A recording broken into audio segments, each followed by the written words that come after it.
Unranked to Diamond, Misfortune. We are playing a different build than last time I played her in the series. By the way, if you want to follow the series, you can... Oh, Senna, please. Please don't make this harder than necessary. Okay, I still got them all. You can follow on Twitch and on YouTube, so you don't miss out on this journey from Unranked to Diamond. And last time I played a very easy to play Misfortune build. This is a little more difficult, but way more aggressive in the early game, which is super important for solo queue, because the early game decides so much, since, you know, people tilt and forfeit at 15. So if you have an early lead, chances are the enemy tilts, the enemy forfeits. And we have this build with the early Serrated Dark Power Spike for Giga Strong early game, also with a very good early game rune page with Press the Attack.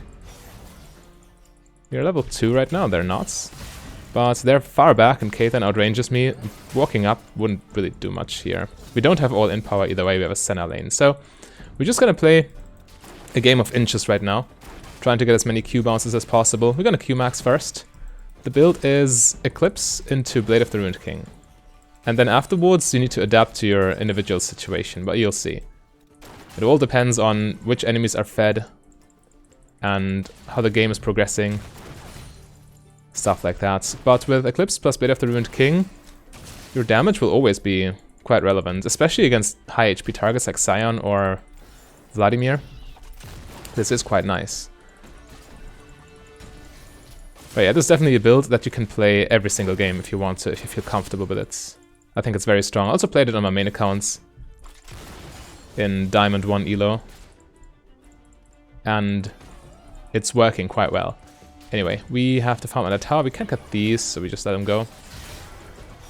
This one we can get.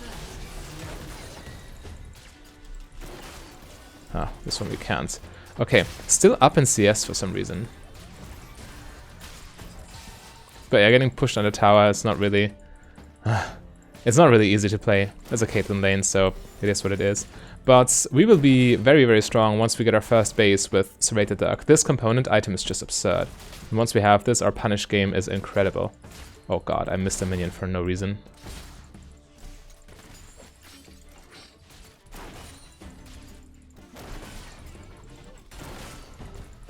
Viego on his way. Let's see. He wasted his Q. Immediately wasted his Q, which is huge.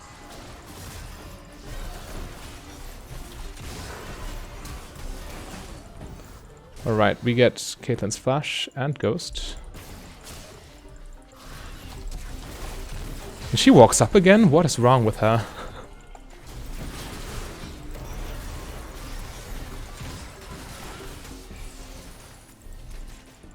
Yeah, we can brawl. We have Press the Attack and Coup de Grace. Ah, Cannon Minion gone. And yeah, we still have no items. This is all our runes and Misfortune's incredible upfront burst damage. But as soon as we get the Serrated Dark, these early game Fiestas are heavily in our favor. But yeah, Caitlyn, as you saw, she made a huge mistake. She flashed, ghosted, so she was out, but she had no defenses left, and then she went back in. Oh god, this wave is... Okay, she's pushing, and we have to... Is she pushing? I mean, she might freeze this. Nothing I can do about it, I have to base here. She's standing there, full health, full mana. Freshly bought items. Yeah, Senna is at least soaking up experience. Yeah, it's fine. Not the best wave. I couldn't push it fast enough, unfortunately, because I lacked the damage. But now we're completely fine. Yeah, Caitlyn is freezing this for... Okay, she's unfreezing now. But now I've Serrated Dark. Now our burst damage will be even greater, especially with Press the Attack, which is also physical damage.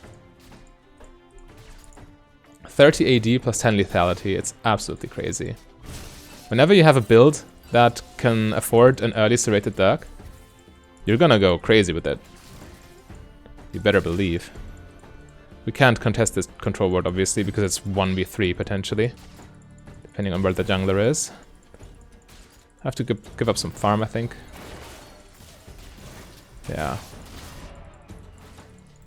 This I can get, though. Well, now we wait until the wave resets. Bro, don't walk up, please.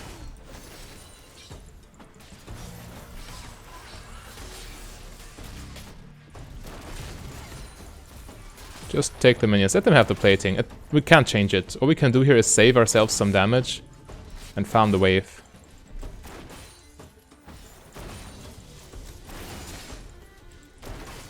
Okay. Even in CS, but we have a nice item advantage, which we should try to utilize. Auto Q auto for huge damage on Emilio. He had bone plating, but thanks to the serrated Dirk.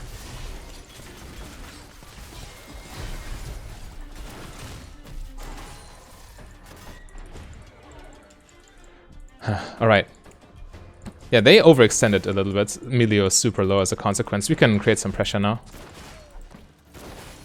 With Emilio, you never want to waste your Q. It's your only disengage.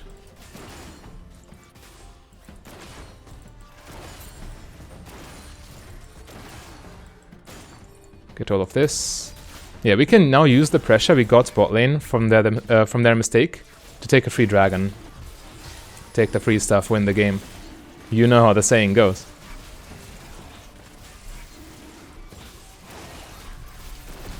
Swap love taps with the plant. And now get it and run back to lane. Nice. Alright. Caitlyn didn't even get to deny much. She... well, we sacrificed one melee minion for this, effectively. Massive.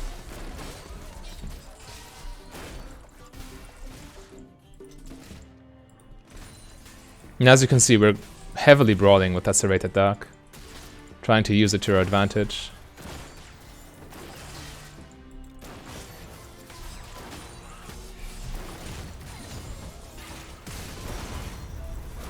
I have no reason to exhaust him. We are under tower, he can't do anything.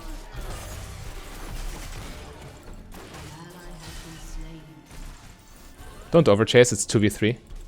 Always respect numbers advantage. If the enemy has numbers advantage, you don't want to get ahead of yourself. I still have exhaust, so... Ooh, lag spike. Cost me a minion, actually. So if Echo is still here, I can stop him.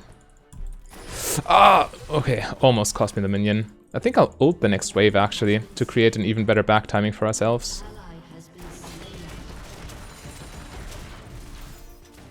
Yeah, because now the wave is deleted, which means the next wave will crash too. Plus we get this plating. That's so good for us. Getting a guaranteed favorable lane state. This is impossible for them to not push towards us, which means by the time we return, we can collect the full wave. Alright. You could run different boots with this build. Berserker's Greaves, for example, but I think Swifties are nicest with this. It depends, though. If you want to go for, well, for a more crit-heavy late game, then Berserker's Greaves definitely have their merits.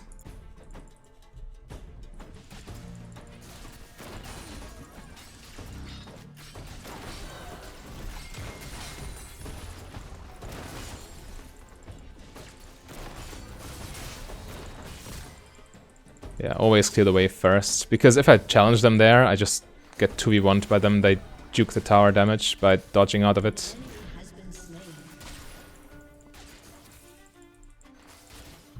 Let's get a bounce. Doesn't need to crit, it only needs to land. Already triggers your love tap and everything.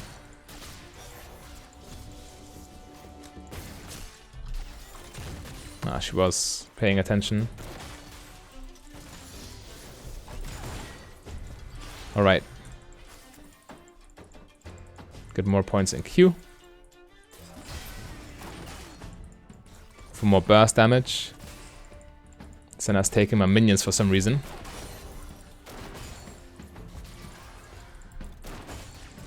We see Sion, we don't see Echo though. Yep, he's right there.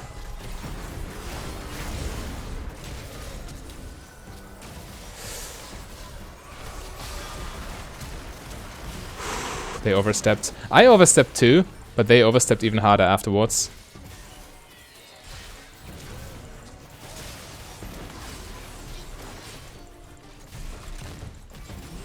What is he doing? He almost died because he walked into my press the attack trigger. Okay, we see them all essentially. We know Echo and Caitlyn just died, so we can get this plating. We see Vladimir, we see Sion. Just back off. It's completely free. There's no reason not to. Okay, now she pre-damaged the wave. Now we have to take it, actually. This is now super unsafe in terms of back timing. But now we're committed. Okay. Okay, good enough, good enough. I would have preferred to get the safer back timing, because now, with the delayed base, Caitlyn's already there, and we will lose a plating for it, I think. Maybe not, maybe not. It's hard to tell right now. But I would have preferred the earlier back timing for sure. Anyway, now with Swifties plus Eclipse, we can completely dictate the trading patterns. We can walk up, trigger Eclipse, trigger press the attack, walk out again. We'll take very little damage back. But yeah, as you can see, now the wave crashes because Senna wanted to greed for an extra wave, which we're instantly paying for right now. We lose the wave and we lose a tower plating, which is of course a net negative for us. This is why back timings are important. Oh, they overstepped.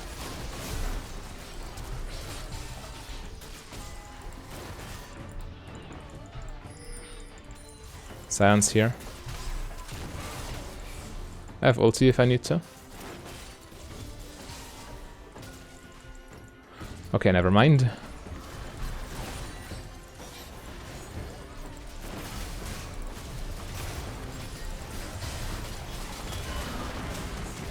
Ah, he died for it.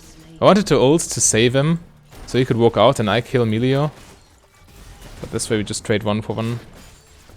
Swift is also super good to kite around Sion, because else if he hits you with his slow, you're kinda dead, but this way you're not. Okay. Get our minions. And next item we of course get Vamp Scepter, so we activate Overheal independently of Senna.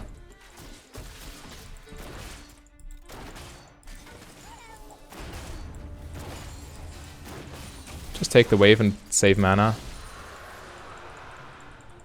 Get Cloud Drake.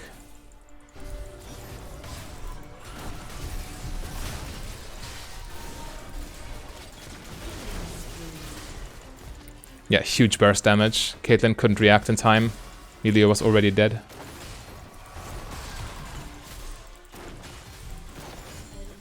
Now we can take the wave recall. Bro. This time I won't sit around. If she wants to suicide for this, then sure. But I will definitely save myself. This is so risky. Okay, good flash. I mean, Caitlyn inted there.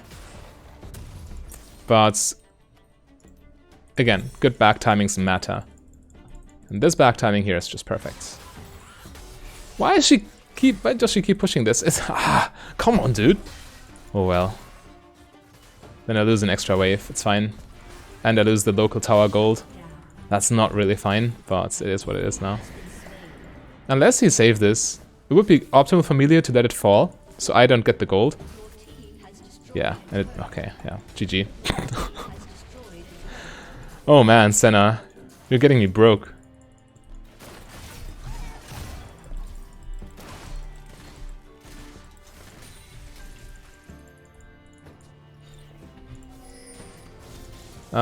I don't need to be here, because the tower is gone, but I'll just look at their reaction. If they keep pushing, then I'll stay. Because this leaves me in a very safe farming position while they are overextended. They would die to any one gank. If they don't stay here, then I push past river and then roam.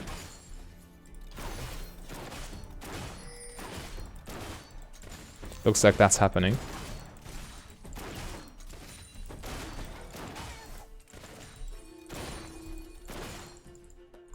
Alright, I have everything ready. Let's do it.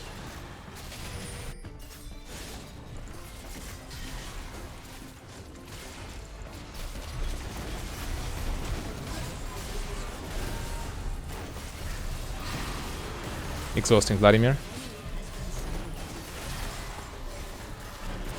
Nice, got him.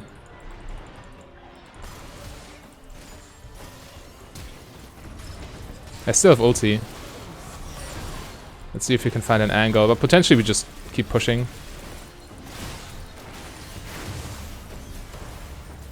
Yeah, alright. 3 of them died for this, so we get a tower now. Still hits me. Crazy. Move away from the passive, ideally.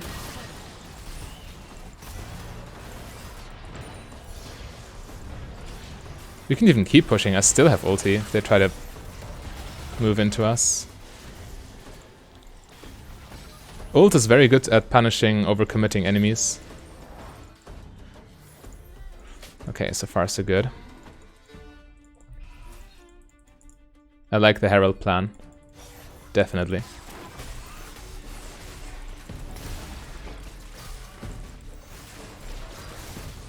Again, it's kind of free, and ooh, someone jumped over. Okay, no, it's just Vladimir's animation from the blood. But yeah, we secure more objectives and keep doing our thing. I think in this game I want the Wit's End as a third item. It's quite good against Vladimir and against Echo. And afterwards maybe Black Cleaver. We could go for a non-crit build.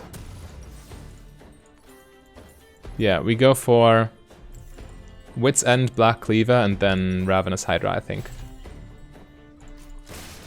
Should be quite strong in this situation. And then last item we can sell boots for Yomu's Ghostblade. Actually. Bro, why would you farm when your AD carry is right next to you and you're Senna? Some people. We're kinda overextended here, but at the same time everyone's busy bot lane. So let's try and snack a wave.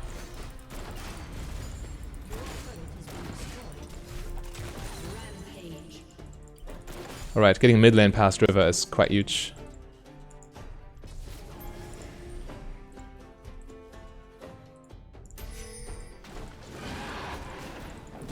Because now they need to deal with this at their inhibitor tower.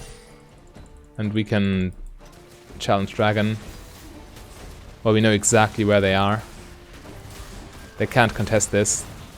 Again, the push mid lane made this even more free. Alright. And now? I wanted to say now we go bot lane, but maybe we need to hover for Viego. Seems fine. We go bot lane.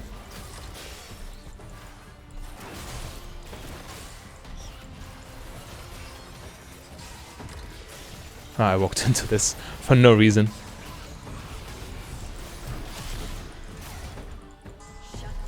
Oh no, Viego overcommitted.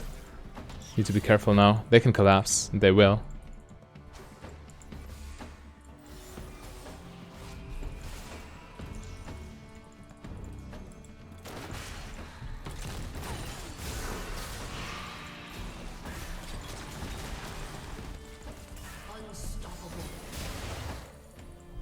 Senna might even be fine. Vladimir just wasted his ghost. Nice. Perfect. Alright, Baron is okay. We're quite far ahead now.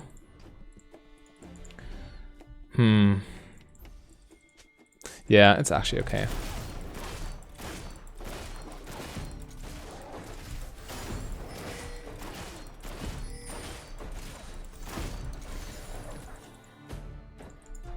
Once you're Blade of the Ruined King, you are okay taking Baron. Not the best build for taking down jungle monsters, but also not the worst.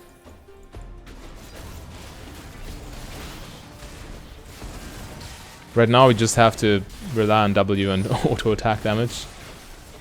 We have to save some mana, because if they contest we need to be able to fight.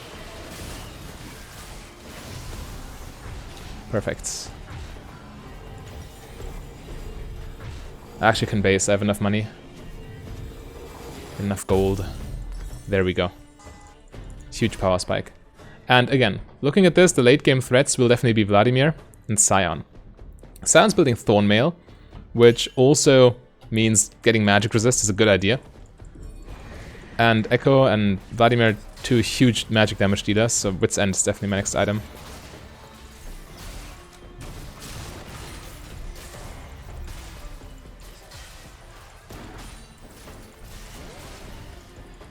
Just play it slow. There's no reason to hurry.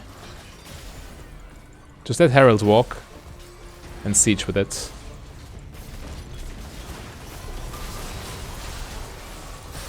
Echo ults back. Senna's probably just dead.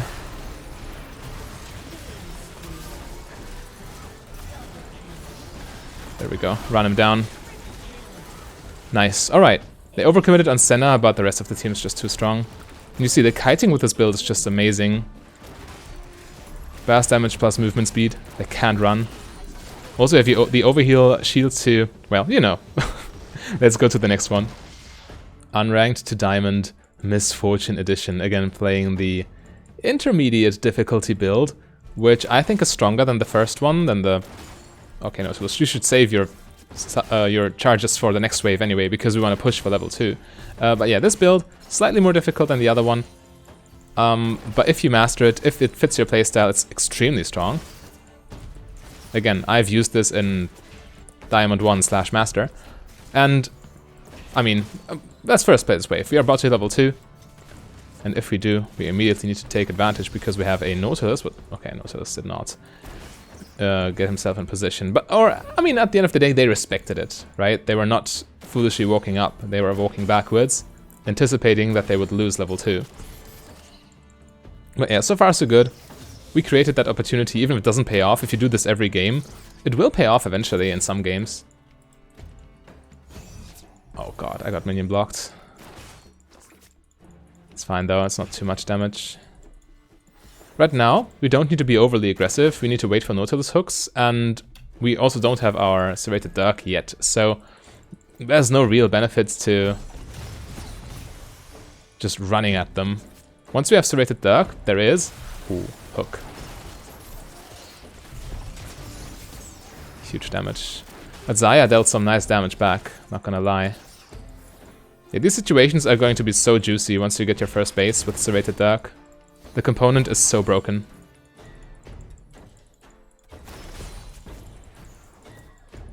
Alright, yeah, she was timing her harass with my back, or my CS timing. So she could land that.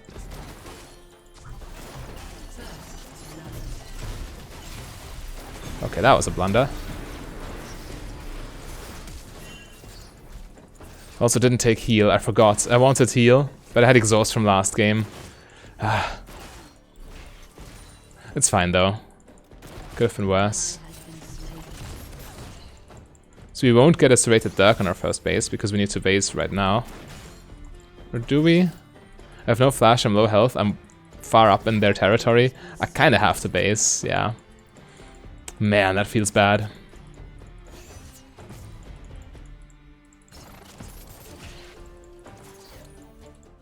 I have to be so careful. Closely watch the minimap. If Nautilus lands a lucky hook, we might get them even, but we're just playing with fire.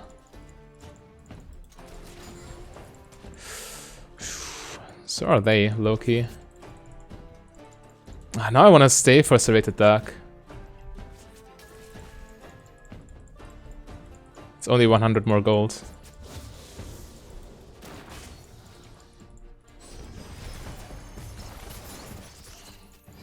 Oh god, I almost died to chip damage. I mean, at the end of the day, I kind of baited them.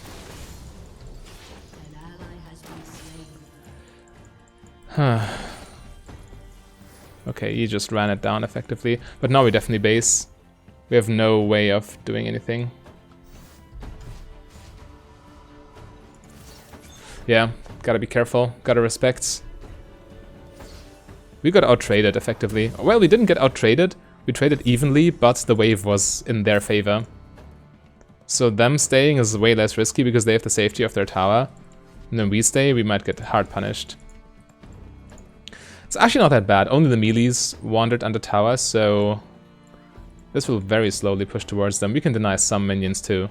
And I'm pretty sure Xayah does not get a Serrated Dirk base, because that's not part of her item build, so we'll have an advantage right now. Okay, the wave was crashing harder into tower than I wanted it to. But it is what it is. Nautilus is roaming, so I definitely don't want to push here. late last hit. Well, as late as possible with a wave that big. Because else you might not get them at all. Ah, the cannon minion lives, so Xayah gets that. Unlucky.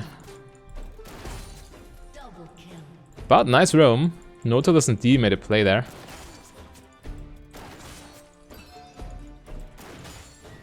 Alright. Waves pushing, and now it's a frozen wave even. That's bad for me. I'll try and fight Soraka here, because she's walking up into my minion wave. Or we just do this, that's huge damage. With Qmax and Serrated Dirk, those bounces, especially when they crit, they hurt quite a lot. Need to make sure not to get poked down. But yeah, they can return to this huge wave. They can now freely farm it. Okay, she has Noon Quiver, which is also very strong, but not as strong as Serrated Dirk or Misfortune. We're definitely ahead now.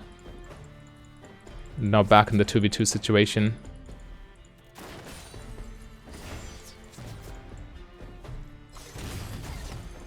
We keep chipping them with Q bounces.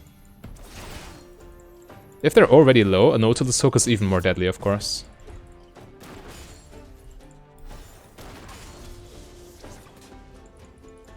Yo, she's living so dangerously.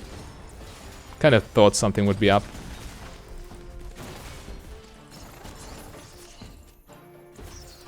This is high silver, low gold-ish, so... Soraka wouldn't walk up in suicide, she just walks up when somebody's there to back her up. Watching their body language, super important. Nice. Massive hit.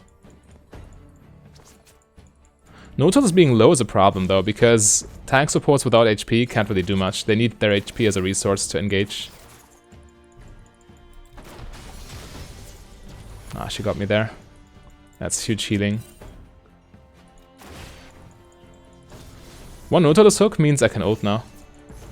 Ah, I kited myself.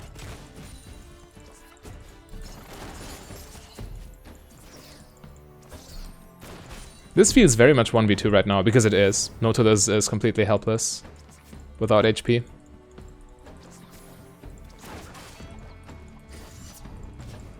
Alright. Let's just kite and farm.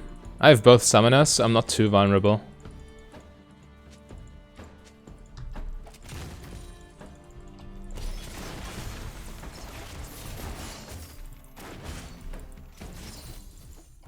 I'll just ult this wave, so it crashes. She can silence me, but the damage is already done. The wave's under top. Oh, huge catch.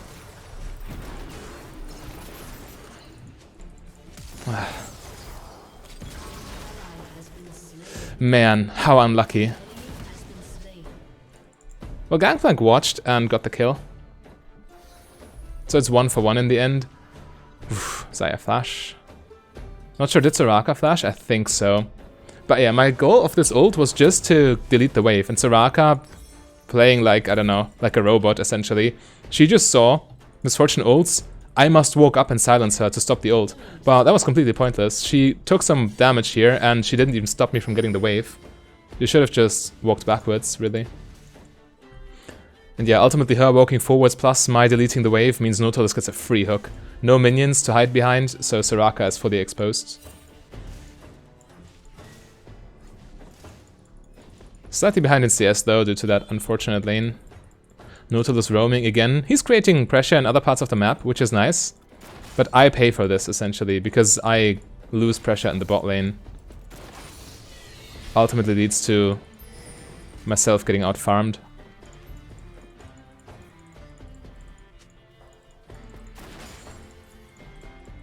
Do a fast push here. Yeah, once the waves meet, I will fast push. There we go.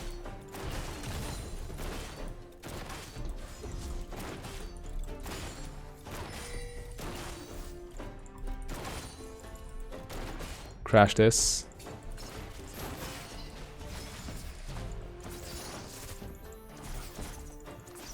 Xayah's wave clear is of course very strong, but still we reset the wave. And I get my ults. Yeah, we can fight now. Nautilus has ult too. But again, in all-in situations, you have to keep that Soraka silence in mind.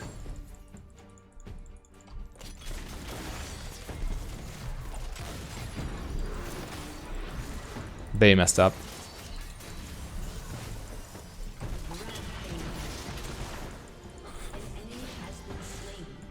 Yeah. The Soraka is playing aggressively always.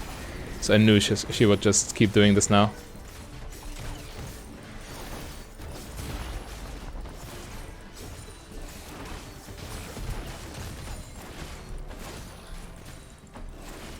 Get the wave.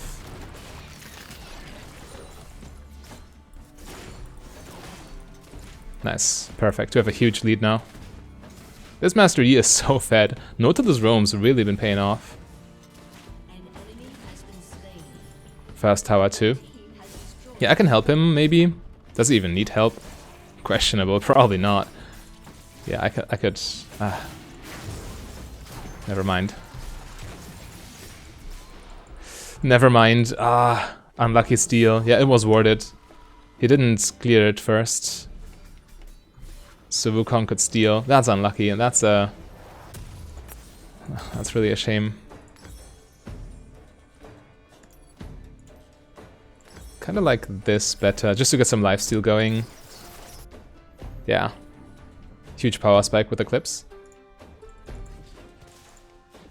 But I really like my Vamp Scepter here to unlock my Overheal. Because, you know, Misfortune plus Overheal is a godlike combo. Best Overheal user in the game, especially after its buff.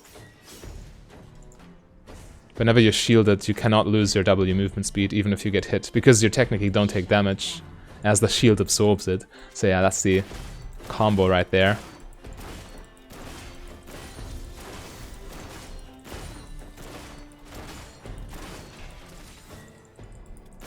We simply push this past river and then roam. Yeah, Nautilus follows, which is nice. Wukong is there, which is dangerous. These wards don't do anything. Nautilus just clears them for fun, I guess. Alright, we hold this mid lane. Wait for Nautilus to come.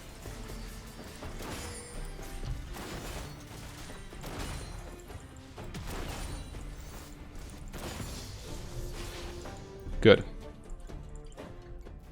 Let's get some wards down just so we keep vision. And we keep pushing, of course.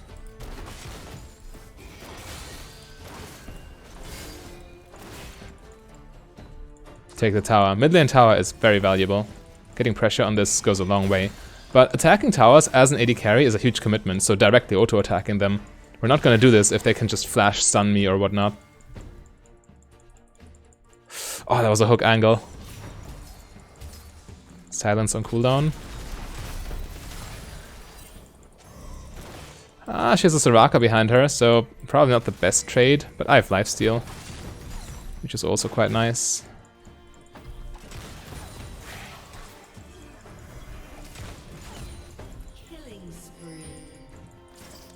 Yeah, probably not a good trade considering Soraka was there. But it's fine, it's not too detrimental either. The main thing here is I lost some mana.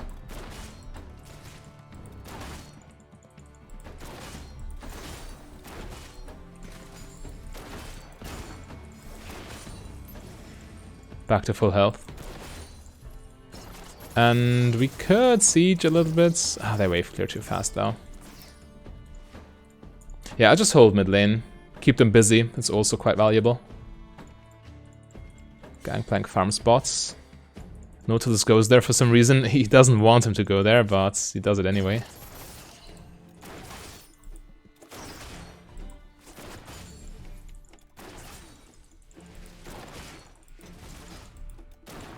And we just take the farm.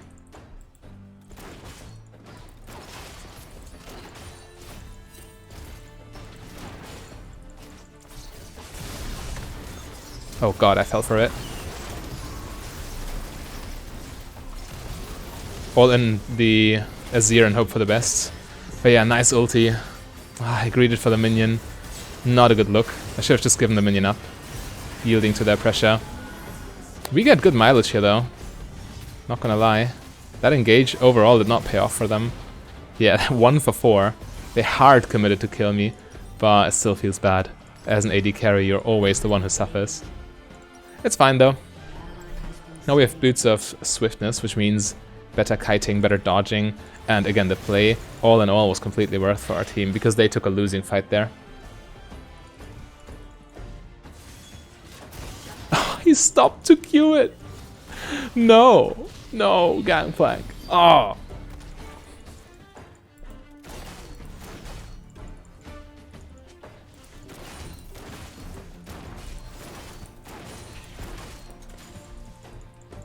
How do I want to continue the build this game? Definitely something with crit. I think.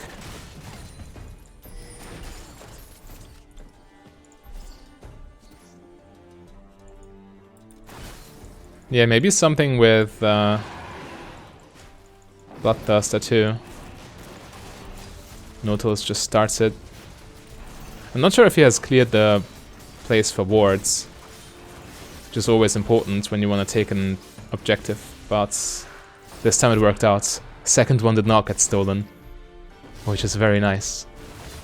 Anyway, does the hook land? He doesn't even go for it. Oh, and I'm dead. Second time I died to my own greed. And this was definitely a losing fight for us. I just walked forward. No reason. These are not complete noobs. I can't just roll over them. I need to play with my brain, actually. But yeah, let's talk about items. In this game, we definitely want healing reduction. None of my teammates look to be buying it, so I want Mortar Reminder in my build. And this doesn't mean I have to fully commit for crits, but I could. Especially since I don't need any extraordinary items for them, I don't think. So we could go for Mortar Reminder and Essence Reaver, or for Mortar Reminder and Bloodthirster. Depends on what you fancy here. Bloodthirster would have the advantage of, well, protecting yourself against Wukong a little better.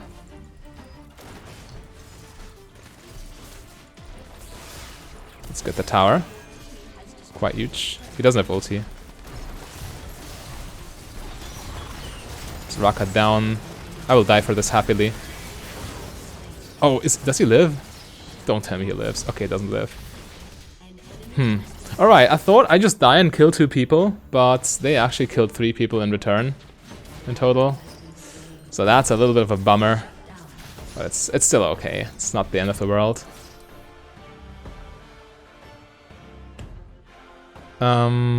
Actually, I wouldn't mind just going for Mortar Reminder right now. We're at a point in the game where base armor gets quite high too, so % armor penetration from Last Whisper is always valuable.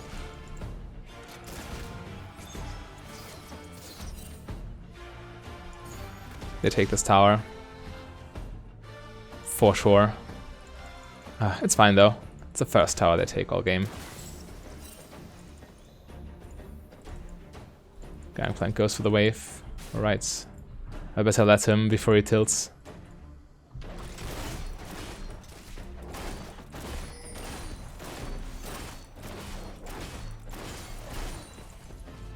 But yeah, I kind of like the idea of Mortar Reminder into Bloodthirster. Or even Mortar Reminder into Infinity Edge outright. Then Bloodthirster as a last item is also an option.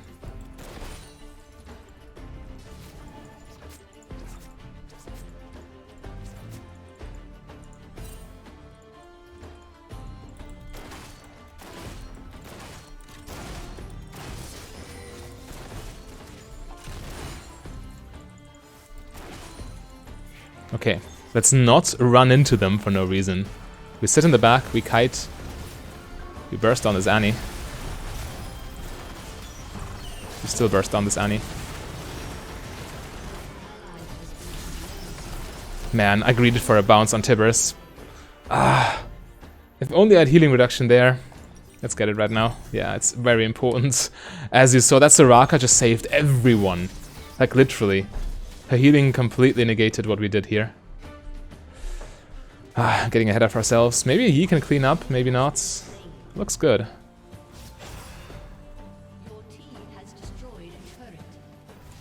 They reclaim mid lane tower though.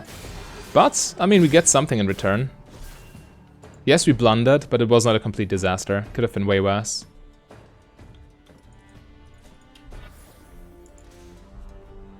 Gangplank's heading mid lane. So I'll push one wave bot lane, then rotate. I'm also super far behind in farm this game. I haven't been farming, really. 150 at 21 minutes, that's terrible. Should be at like 200 right now.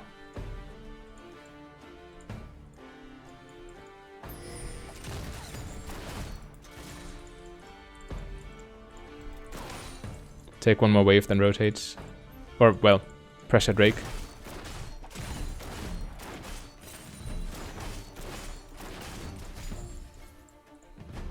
Drake in 20. Got it way past river, so they need to react to this.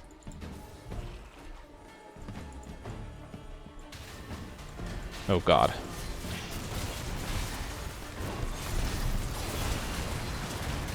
This time we had the healing reduction. How much did it do? 40, 50-ish.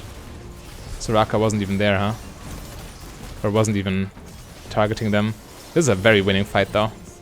Again, they overcommitted into Misfortune ultimates. Misfortune ult's very good at punishing overcommitting enemies.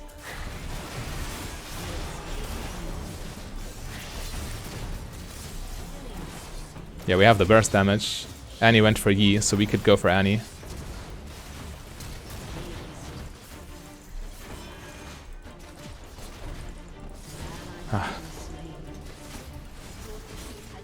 Do we finish here? Wukong spawns.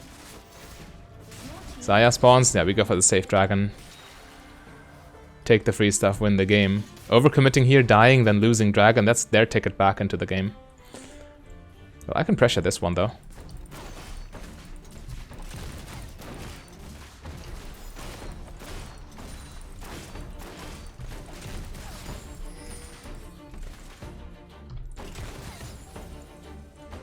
We just walk away. It's no problem. Come on, dude.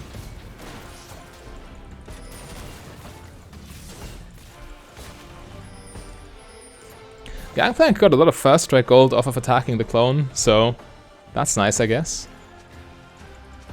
I didn't base here, and there's no plant to get mana back, which is kind of a problem.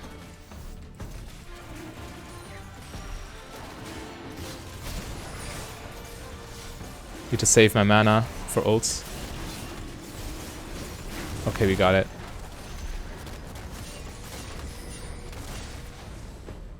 I'm basing. I can't afford. We need to reset the waves. Look at mid lane and any top lane. They're just getting free pressure if we don't move. And I need my mana back, and I need to spend my gold for items. Yeah, they get this tower, there's no way around it. But we can now pressure mid lane.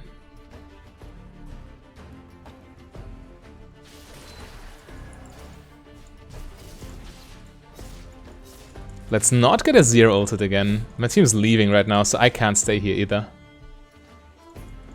Gangplank goes for this. That's what I wanted, but again, I don't want to tilt my team.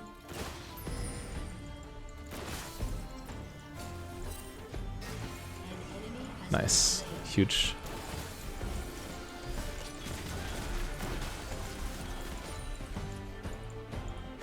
Baron is okay-ish, especially since we have a Master Yi. Yeah, let's do it.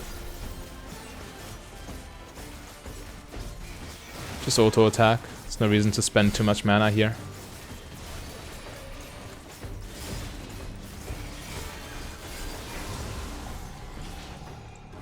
Alright.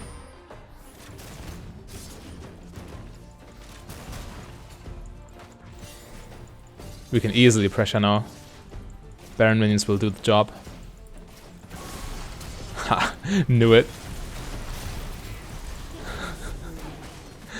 These people are playing super one-dimensionally. The Soraka with a perma-aggressive play. Oh god, I'm still saying it, and I was about to say Wukong perma-flank, Soraka perma-aggressive, and the Azir with perma-ult outplays, but I just still run into them. Predicting what the enemy will do is worth nothing if you don't react to it. Or if you don't preemptively take precautions.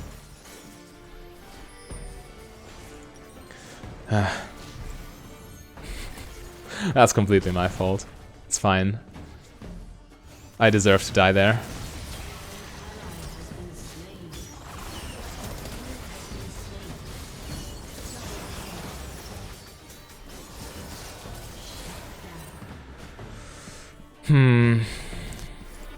Let's just get a crit cloak.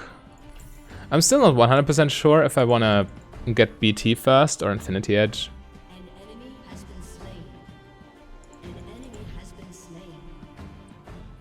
Wait, they're all dead. But we can't finish, I don't think. We take this inhibitor though. Or actually maybe we do finish. They're all inted. No, we can't. We need to reset and push top lane.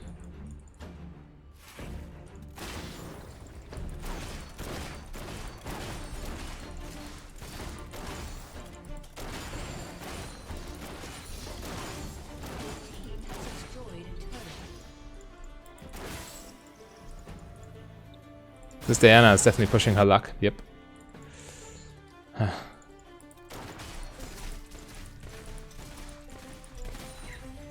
Alright, just wait for the team. There's no reason to go alone and get Azir ulted again. Or Wukong flanked. Sure, Gangplank, you do you.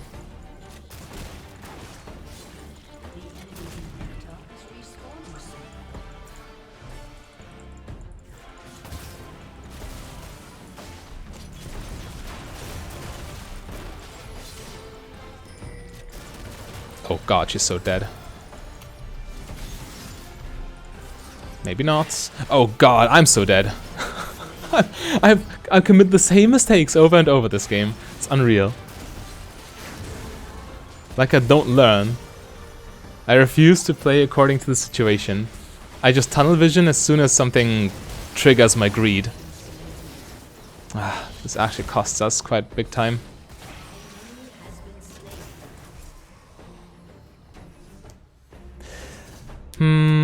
I low-key want the Bloodthirster first, just for more safety.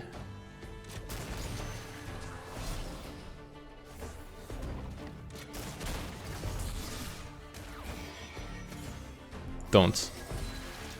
Just chill. We all spawn for Dragon, and I mean, Yi doesn't, but we can stall for long enough so that Yi can join too, and then we can go from there.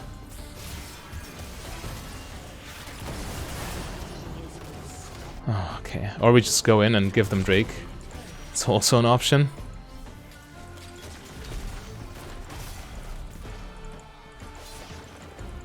Go for it. Keep him busy.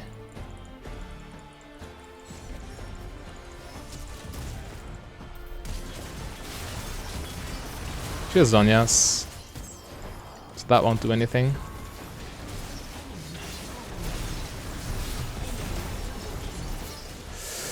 We should have just set back. There's no way to fight this with numbers disadvantage, and we're out of position. I doubt he can clean this up. Yeah, he just dies too. We're throwing. We're actually throwing this game.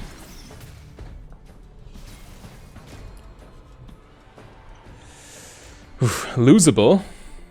Well, actually not really. We have Gangplank and Master Yi and we're entering... We passed the 30 minutes mark. But definitely this game should have been long over, if only I didn't play as terribly. Constantly running into them.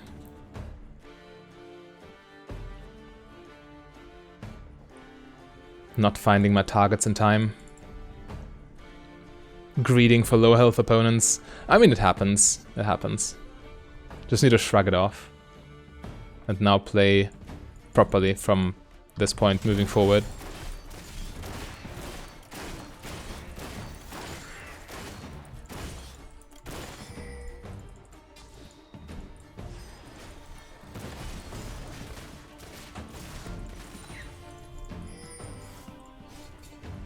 Okay, stay grouped, don't frontline, don't flank. Just play front to back.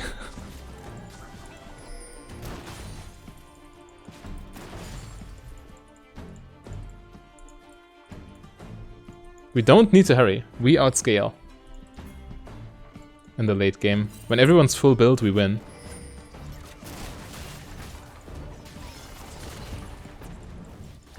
Careful. I wasted my E. We just need to wait for Diana to pressure. Once they start retreating, we approach. Or we pressure Baron. Yeah, exactly. They need to react to the pushes. Just play macro. There's no reason to constantly give them openings to wipe us. We can just take the free Baron and win the game from there.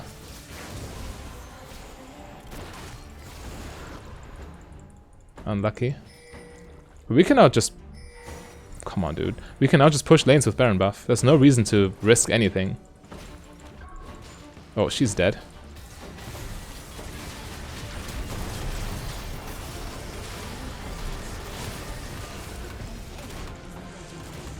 Or not.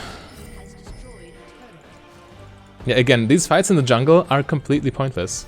We have Baron buff. We can just run them down with minions.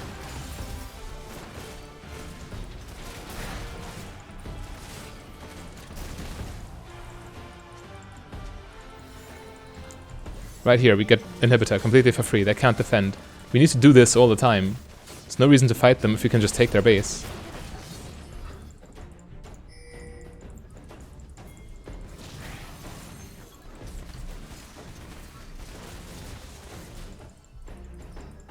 Stay out of any flash range if we can.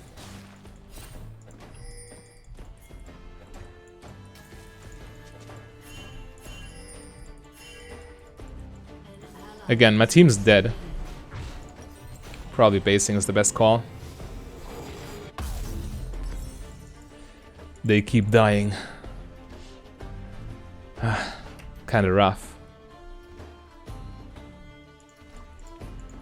Oh well, it is fine. Right now we're, again, just playing the map. We're just playing macro. We're trying to avoid fights because the team's too uncoordinated.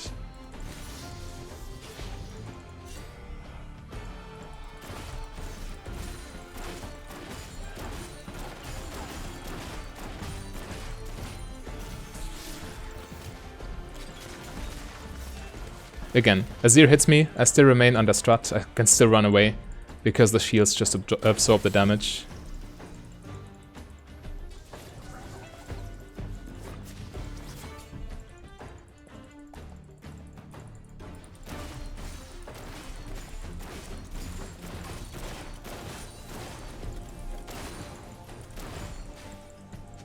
Alright, Drake and 50. This game, again, should be over a long time ago. But I mean, sometimes you get into ugly situations like these, and you still have to keep your calm and win in the end. If you want to climb.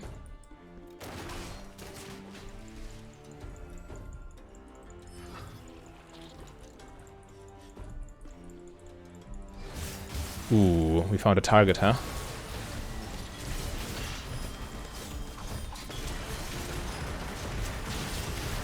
And what a target we found.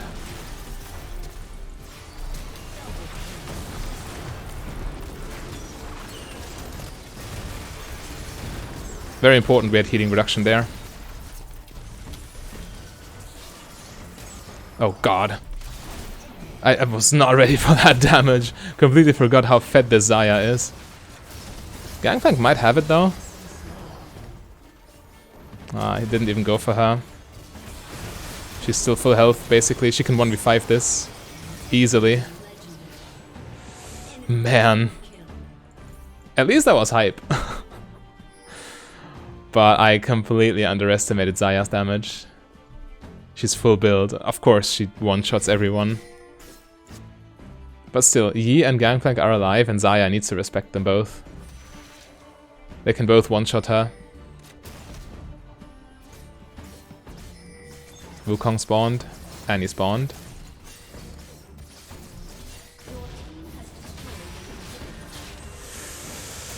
Yikes. They just don't watch the death timers. It's fine though. I mean, we all make mistakes. As you see, I just got one-shot by Xayah, despite technically knowing she's full build. I still walked into her. Trying to chase her down after I got her team.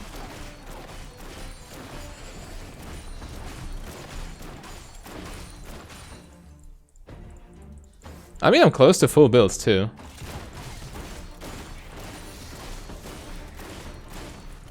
I will sell my boots for Phantom Dance at this game, once we get to that point.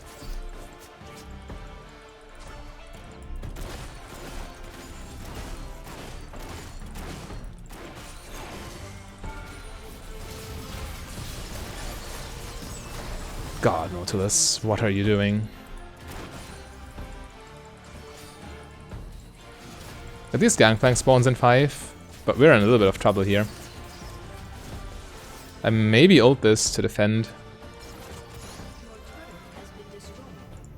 Annie is not there too. No, we don't ult this, we give the tower.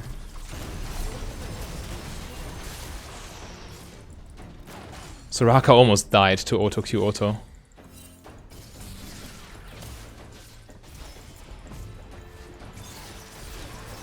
Annie is there.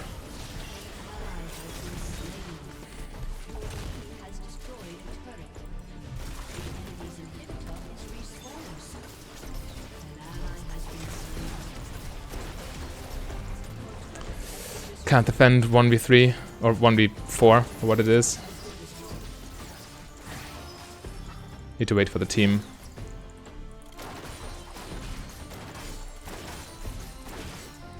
This late game should be unlosable with this team, in theory, because of team composition. But it feels very much losable.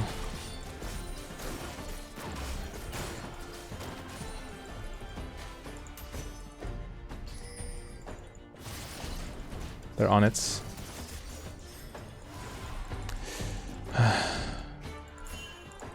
Rough. Rough game.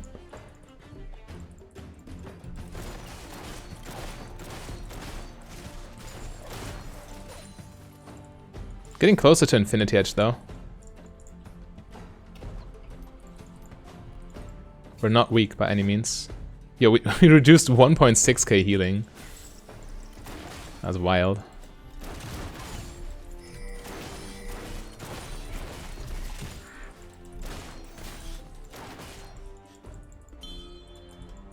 Maybe he gets this. Maybe he gets one-shots. He gets one-shots. Oh no, they go in 3v5 and they're dead. Yeah, okay, the team just ends. I guess we just lose this game, but it's my fault. Because early game I messed up.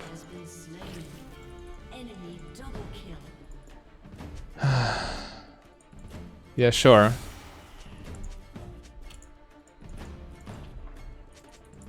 Maybe I can try and defend with my ulti. Not sure if it's enough though.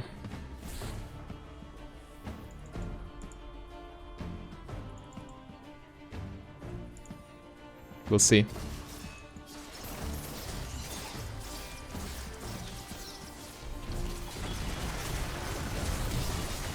Couldn't even flash because of Soraka silence. Yeah, GG. Let's go to the next one. Alright, Misfortune and Unranked to Diamond. We are getting these waves, first and foremost, of these minions. And the name of this lane is Dodge this Hook, but it should be quite easy, because W movement speed. And we're playing, again, the intermediate build. If you are not a complete beginner, you can definitely play this and have great success, because it's very strong early, still safe scaling for the late game. The only thing, well, there's a big learning opportunity with this build, actually, because you will learn which items are good in which situations. Since you need to make that judgment in your games after your core build, which items you need. Okay. Morgana probably doesn't have Black Shield. Okay, it doesn't matter. Thresh Hook on cooldown. I have heal if we need to. Don't even need to. Nice, we got huge damage on Thresh. Alright, so, of course, Serrated Dark Power Spike, your most important power spike in lane with this build, since then you can truly burst them down. So right now, our all-in damage is... it's there, but it's not too impressive. But yeah, still we go for these bounces. Go for our safe payoff. Careful. Get the cannon minion. Zac mid lane, that's important. Means we can actually follow up if Morgana lands another Q. When Zach's right around the corner, following up can be very bad, but he doesn't seem to be right now. He might be pathing bot lane though, as we speak. Gotta keep that in mind. We didn't waste summoner spells though, so there's not too much of an incentive.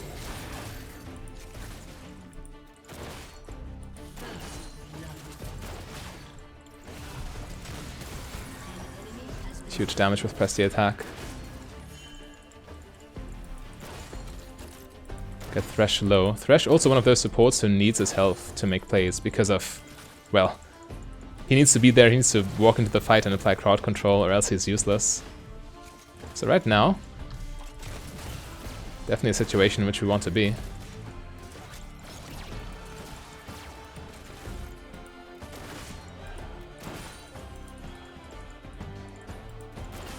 He's super low.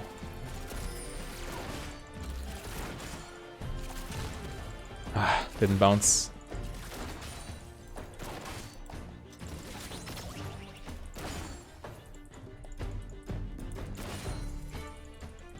Yeah, they hide-bind minions, so Morgana can't really bind them. And I keep wasting my mana. Okay, we see Zac. But he's busy. And they're so low, even if Zac now comes, they probably won't get much out of this because they can't follow. If they follow, they instantly die if we turn. So Zac would fight us alone.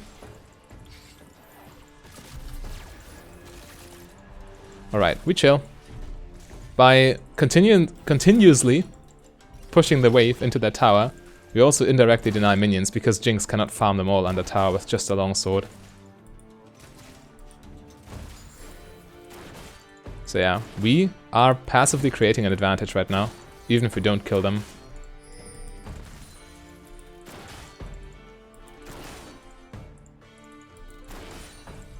And this is why I like this build. The rune page is so aggressive early.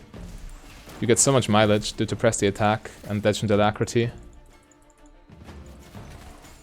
Hecarim clearing the ward. That's nice. Q auto. Oh, she doesn't let me trigger press the attack though. But still, even just Q auto deals so much damage. Push this wave in. We're also about to take a plating, and again, even if we're getting ganked, if Yone comes too, that's a different story. But if it's just their jungler, then who cares? Ah, okay, now I care because I got hit by the crowd control. But this is what I mean. They can't join the fights. You just run them down with your damage. Zac was fighting us by himself. Maybe I didn't even need to flash, but I kind of panicked as I got hit by crowd control out of nowhere.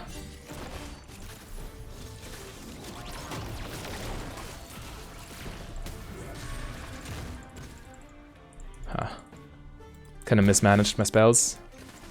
But doesn't matter. Again, Zac's ganks completely unimpressive. What's he gonna do all by himself? Thresh is down, Jinx is low. So yeah, this is why you don't need to be afraid of ganks when you're creating that big an advantage. Oh, I can't afford. If the plating goes to waste, then so be it. Yep, goes to waste. But I have to base here. I have no health, no mana. And I need to match her back timing. So we get this, and actually I like double longsword boots better because I don't have flash right now. Yeah, but Serrated Dirk, this is the big deal. 30 attack damage, 10 lethality. We return with 50 extra AD in total. Plus the lethality makes her burst damage even crazier, and Misfortune converts attack damage so nicely too because of her Q and her passive. And very soon her ultimate too. Jinx returned with much worse items. Of course. No kill, less CS.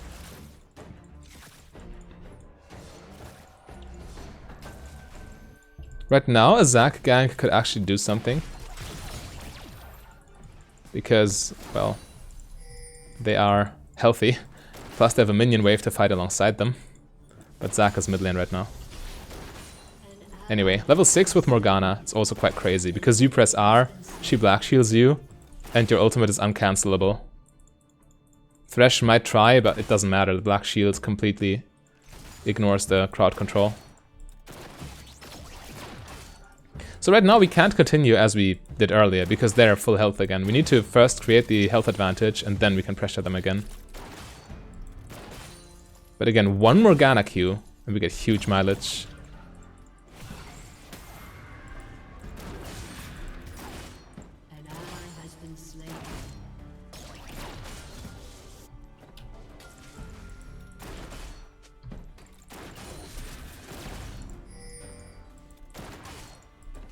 Careful. Don't miss the cannon. Okay.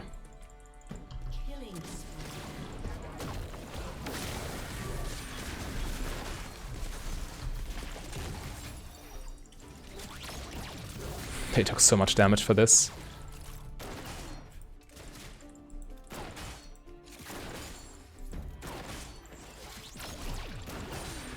Not gonna lie, it was a dangerous situation, but I mean, I still have heal. Morgana could Black Shield me on reaction if she's good. Oh, Jinx, you don't want this.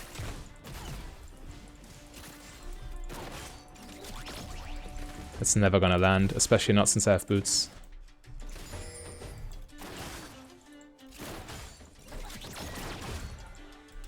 Again, we keep pushing, so Morgana can freely fire her Q without them being able to hide behind minions.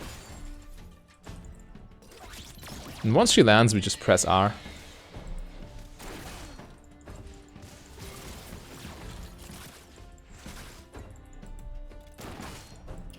The more time Zac spends looking for a play bot lane, the less time he spends looking for a play elsewhere, which helps our team.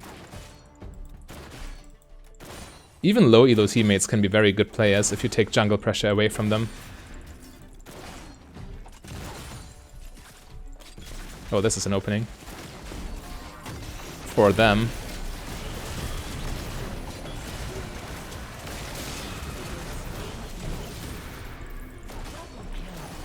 Well, not really. Again, Black Shield OP. This is exactly what I mean. You out-damage them so hard with Serrated Dirk.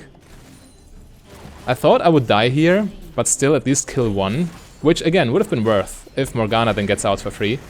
But, I mean, I guess Serrated Dirk's just too broken. We deal too much damage. Okay, well played. Well played, Jinx. Didn't take her ult into account.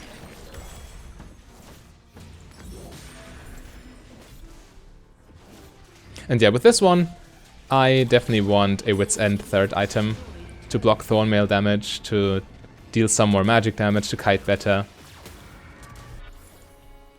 Yeah, because they're gonna stack armor, I think. Looking at our team. Well, actually, we have Mordekaiser for magic damage, but still. Wit's End looks quite good here. And afterwards we can go for Black Cleaver for more safety, more kiting, armor reduction. Yeah, we go for the critless path in this one.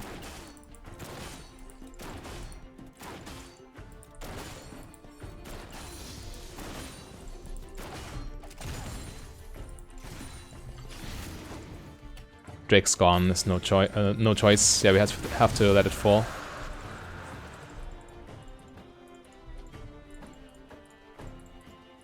Waves past river, I shouldn't stay here. I should rotate, really.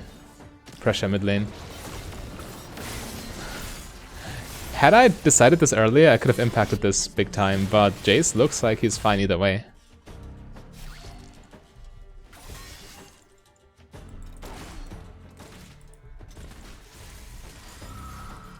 Jinx is pushing, and Jace can still farm this, so I go back bot lane for now. And again, push past River Roam. Just rinse and repeat. Easiest macro play in the world. This alone, this by itself, will get you quite a bit of LP.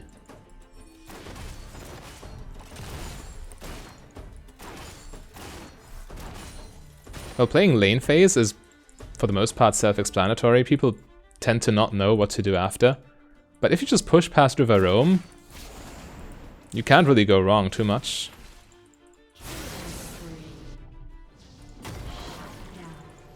And again, now we just cover here.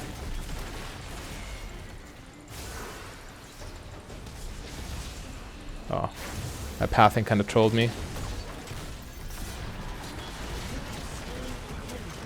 Well, they still die, but maybe I didn't need to waste my ult had I not pathed backwards accidentally.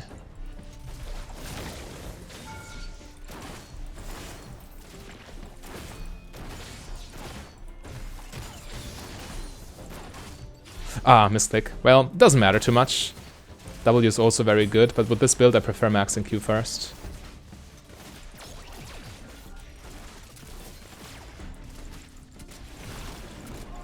Oh god. Okay, I messed up. I felt way too safe. Cost me my flash.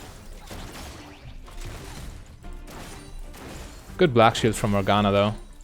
Realizing I needed it.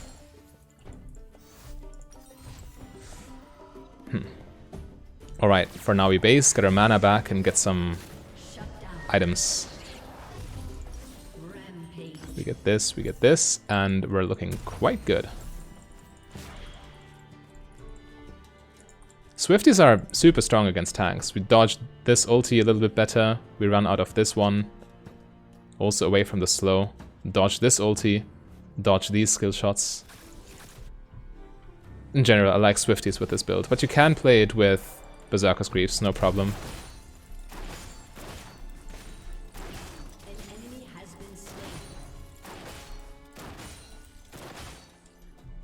140 CS at 14 minutes. Looking good.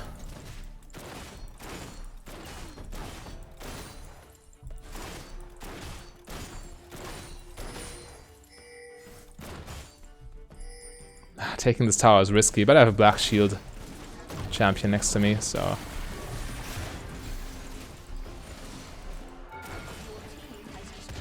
Alright, there we go. But yeah, low-key already saw the Zac jump coming, which is why I said it's risky to do this. But Morgana's black shield counters him so hard, and I kind of trust this person. She's given me some good black shields so far.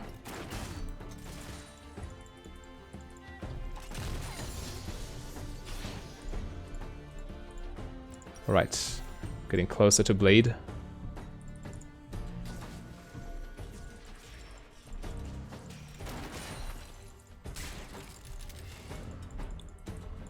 And in this case, push past river roam was... The roam was entering the jungle, clearing vision, and now we return to mid lane to push past river again. Push past river roam. Super simple. Easiest macro play for consistent climbing.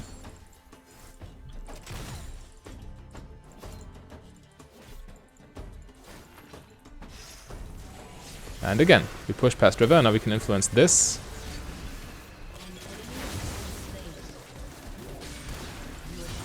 Even flashed. I still got him.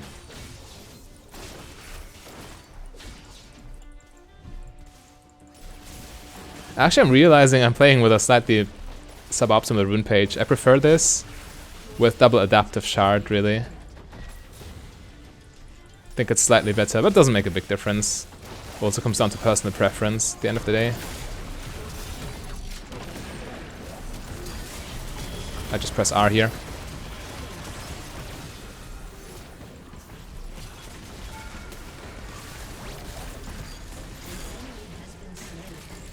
Alphite ults might come. Okay, GG. Let's go next. Unranked to Diamond with Misfortune again. We're playing the Eclipse into Blade of the Ruined King build. This time with the right rune page with the double adaptive shards, which makes for even more burst damage early game. But in this lane, we're playing against a Nautilus, which means don't get hooked. I should push a little faster, shouldn't I? But Maokai is also a very nice partner for Misfortune. Careful.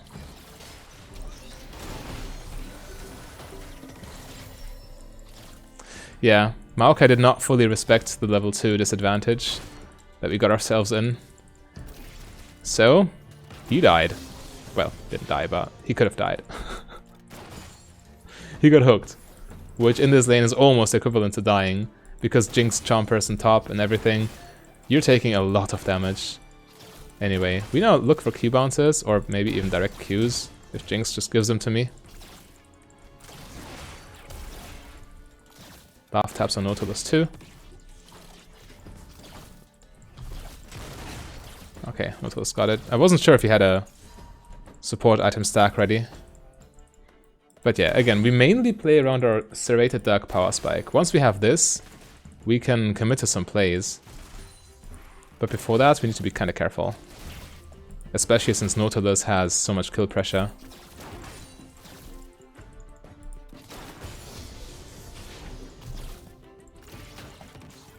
Another point in Q. I'm not too much a fan of Maokai with Arcane Comets, if I'm honest. Oh well, he'll still do his job, I think. But right now they have complete control over the lane, because Jinx just pushes and Nautilus threatens with grab. And we need to respect it. We have to sit back here, look for opportunities.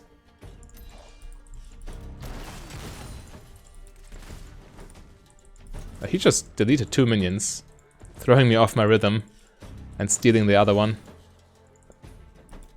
Unlucky.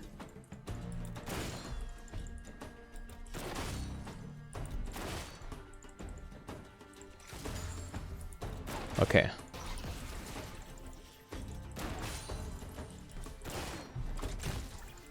Was worth a try, but it wandered under tower at just the worst moments.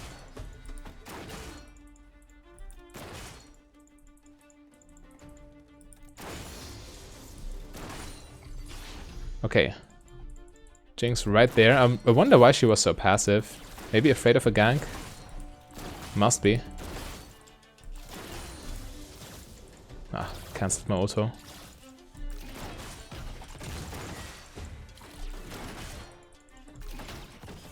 Alright. Waves under tower.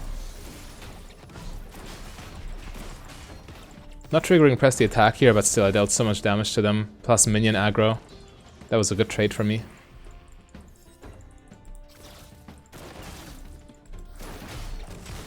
Whenever you have a big wave, you must not forget that the enemy cannot just farm it, but that it also deals damage to them if they attack you. So if they attack you before they actually last hit the minions, they're in trouble. Oh, come on, dude.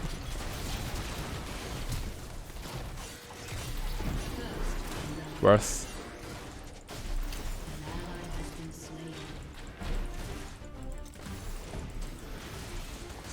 Alright.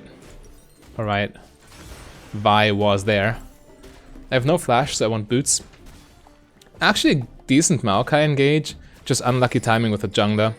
1 for 2. We got first blood though, and I got a kill. Whereas Jinx did not get a kill, but Nautilus instead. So there is an argument to make that this might even be worth it for us still. Especially since I might get some of these minions. And yeah, now I can start snowballing with a Serrated Dark Power Spike.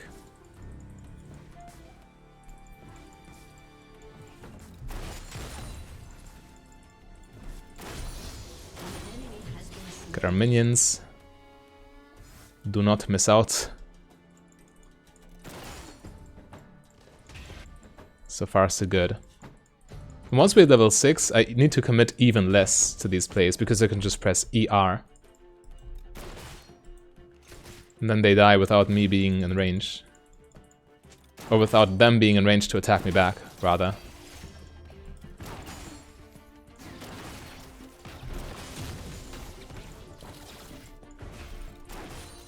Make sure we don't waste our minions.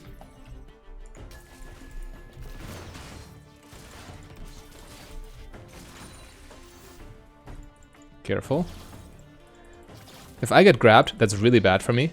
But if Maokai gets grabbed, it's actually fine, because he can just engage on Jinx then. Okay, Xin Zhao is setting something up.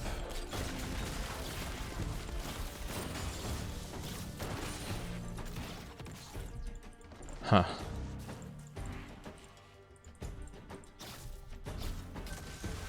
Well, he pinged he would come. Wonder if he actually does it. He does.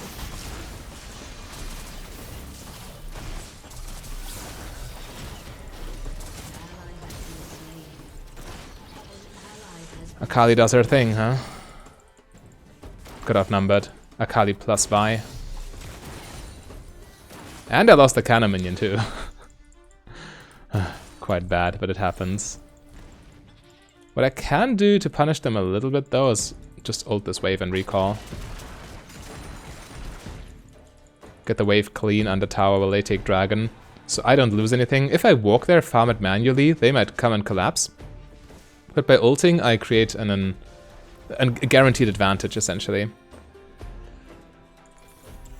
Let's get this, and let's get a dagger. Don't mind. So this game, maybe I even want Berserker's Greaves. You need to do a lot with auto attacks because Yasuo, Wind Wall, and Vi ult and everything will just stop me from ulting myself. Yeah, I don't mind getting Berserker's Greaves here. After I finish my Mythic. Then move to more crit. Get her, please. Tell me she dies, please. Okay, good enough. Unlucky that Vi was there again. But it still works out for us because she dies too. Sinjao reacted. Nice. Okay, push this, please. This means push. He doesn't react. He just ignores. Okay. I mean, it's fine. It's also a freeze. But pushing would have been okay. For sure. But yeah. Honestly, I didn't see it was also a freeze. So that's fine. But pushing would have also been a good play. Just taking the wave away. Crashing it into the tower after Jinx died.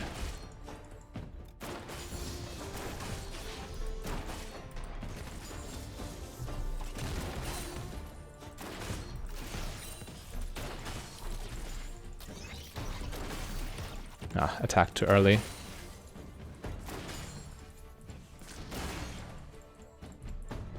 Okay.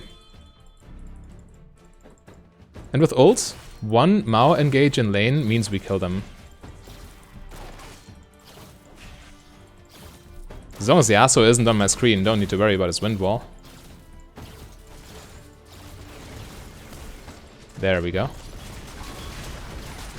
It's already enough damage. His ult has a travel time. By the time it reaches me, it's too late. Yeah.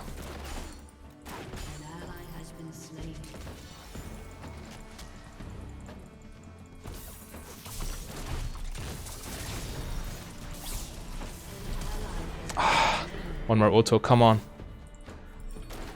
That's unreal how far she can dash. I thought I could kill her. But evidently, that was not the case. Just wasted my flash over nothing. That feels kind of bad. And I have to base here, because if she sticks around, I might die. She has red buff. Okay. Get this, and... yeah, wait for a longsword. We need to wait for mana anyway. Might as well get the better component.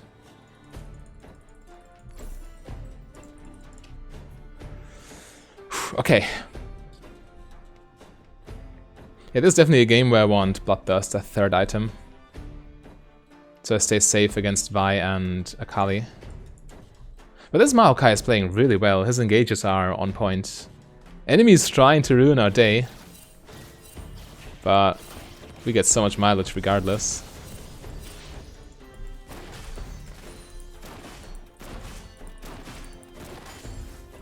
Actually, let it delete the plating.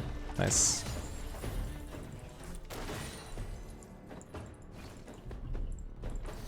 Alright.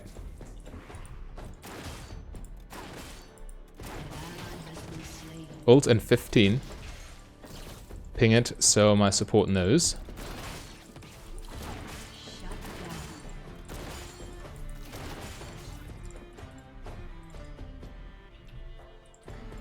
Actually, let's get a ward here, because this one is pseudo-warded by Maokai's sapling.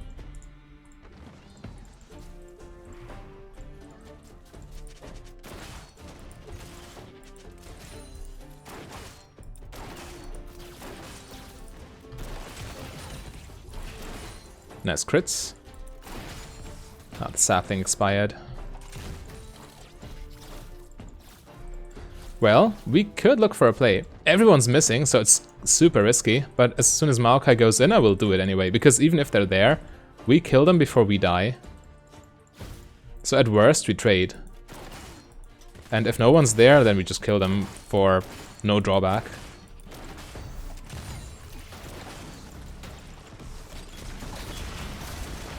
Okay, we got our flash and our cleanse.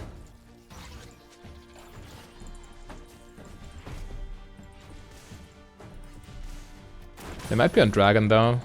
I don't trust this. Yeah, look at this. They're right there.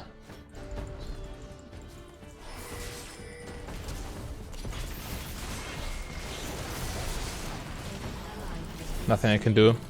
Maokai didn't respect this option and he got punished for it. Can also not defend the tower 2 versus 4. Oh, versus 4. Bye is still there. Yeah.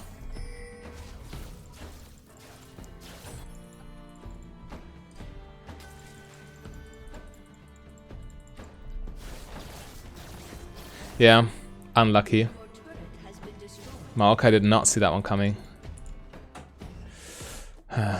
Let's stay for one more wave. I even pinged him back, there's nothing more I can do.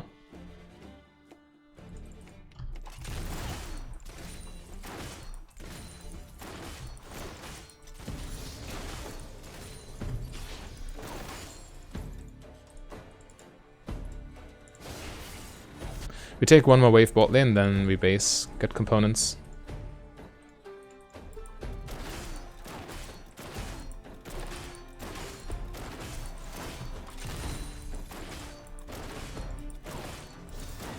Ah, misclick, no!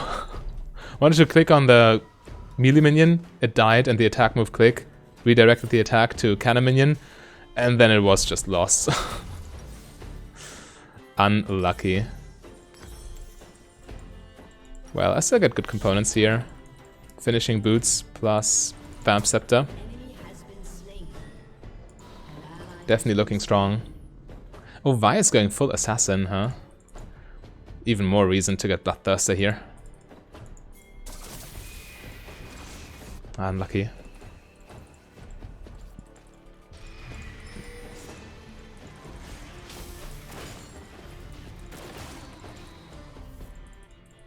Pressure the tower.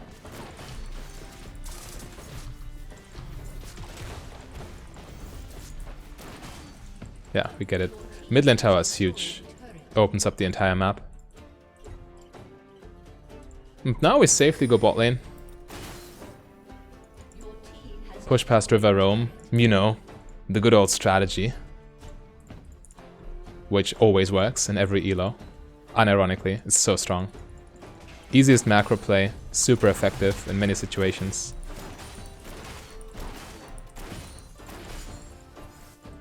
Waves past river. We rotate. Because even though there's nothing going on mid lane, Anivia, what is Maokai doing? Why did he stay there? There's nothing to gain. Anyway, they're busy fighting here, but we cover mid lane, creating indirect pressure on their base. Even without fighting.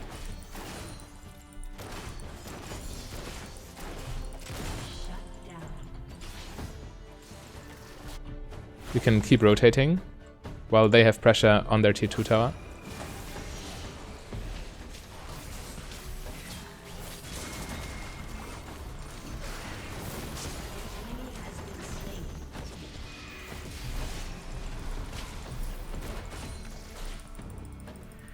There's an attack move in place. She's guaranteed dead. And meanwhile they lose farm mid lane. Well, Maokai inted. He could have just grouped with us or, I don't know, guarded the tower so Jinx doesn't get a free tower on top. But it is what it is. We still got good value out of the play. Especially due to the mid lane pressure. Now the wave's coming towards us too, which means we can collect even more farm later on. And Jinx, again, she didn't push past river and then roam. She just pushed past river and kept pushing, which instantly kills you as an AD carry. Even this is quite risky because I'm already past river, clearing the wave. So this is all I will do. Yeah.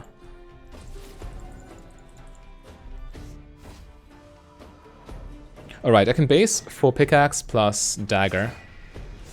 Well, Olivia holds the mid lane.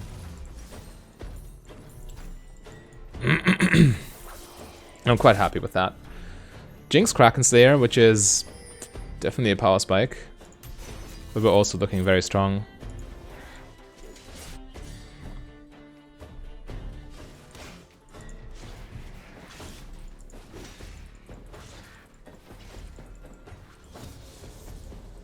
Drake spawning.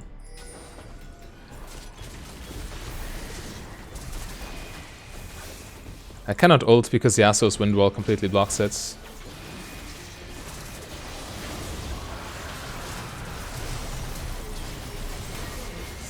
I got hit by the tornado. Such a noob mistake, actually. I could have just not stood there, because I can't do anything anyway. Need to wait until he commits his wind wall, or until, I don't know, they jump over.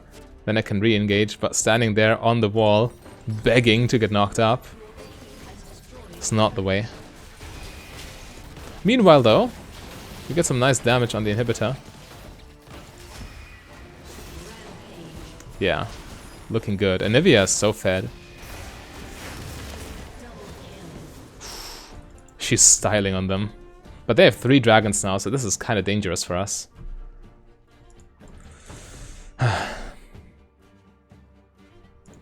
Oh well, let's just get more farm.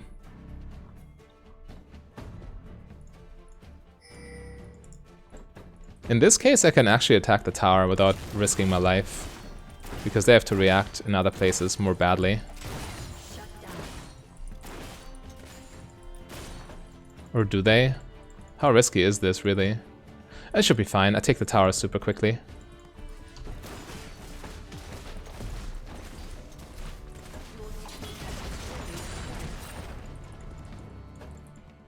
Fast clear the wave, because I intend on basing anyway. And this way we get the wave all the way into their territory, so they have to show themselves. Get this and move towards Bloodthirster. Nice. Ult's on a 70 seconds cooldown for now, but that's fine. Just with auto attacks I also deal a lot of damage, and ult has even less value in this lobby, because again, point and click, wind wall. So, using it for farm here, for momentum, essentially. Map pressure. Definitely a good way to get guaranteed upside.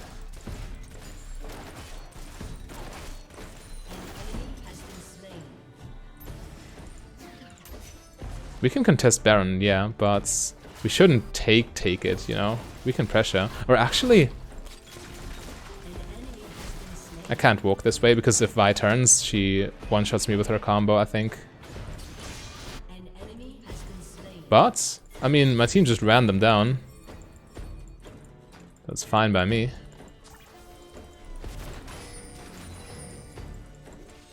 Meanwhile, yeah, we can definitely take Baron. They have so much trouble.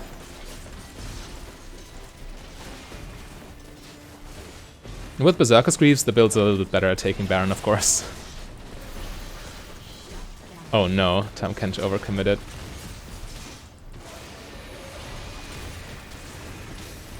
We should get it in time though.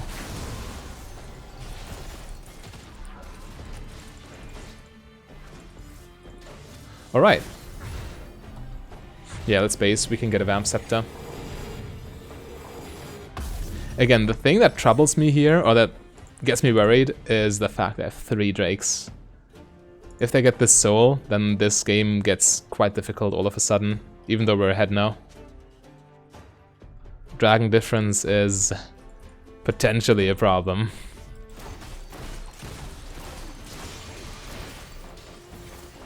I'll let Xin Zhao have it. Don't want him to tilt. Okay, I can't 1v2 this. They might even dive me with their knock-up combo, so I just move to the team and let mid lane fall if I have to.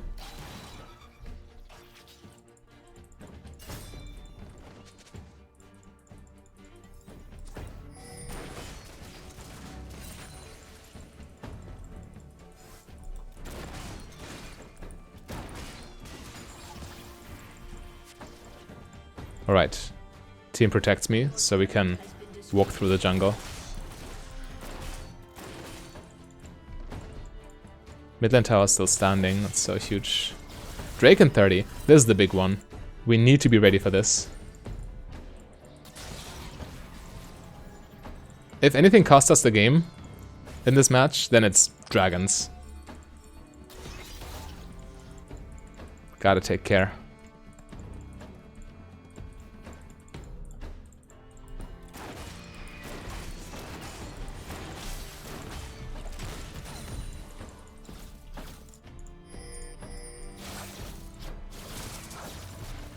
Ah, I don't like this.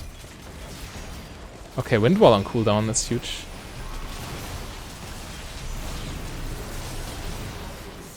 They instantly focus me down, yeah. Ah, come on. We're actually losing dragon for this, I'm pretty sure.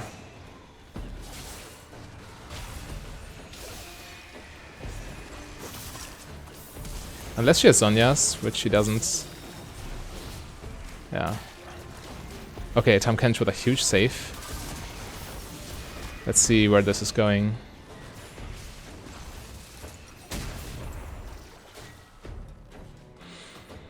Anyway, Maokai, no, what's his name? Nautilus points and clicks, and then Yasuo just presses R, and I can't do anything about it. I would need to join teamfights extra late, actually.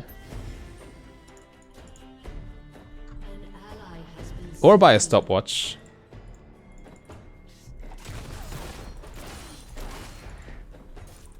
Get my shields going.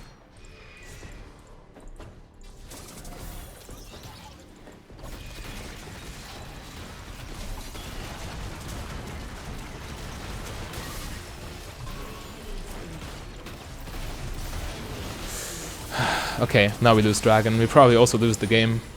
Get clean aced. Foolish. Team perma fighting. But yeah, this Maokai engage here in the mid lane, that was quite iffy. We were in no position to fight there. Now they get Ocean Soul. So this game is now really difficult. I guess before I finish Bloodthirst, I actually need Executioner's Calling, don't I? Else they're gonna out-heal all our damage.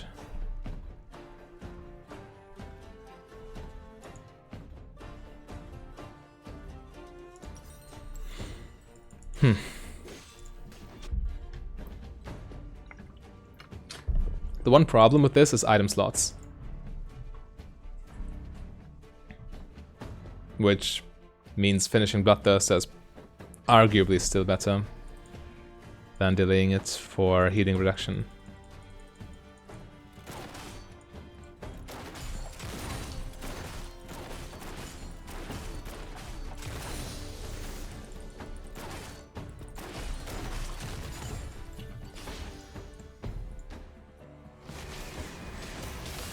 Ooh, careful please. No, no, no, no, no, no, what are you doing? Oh god, Anivia just walks into them and dies. They all just die for nothing.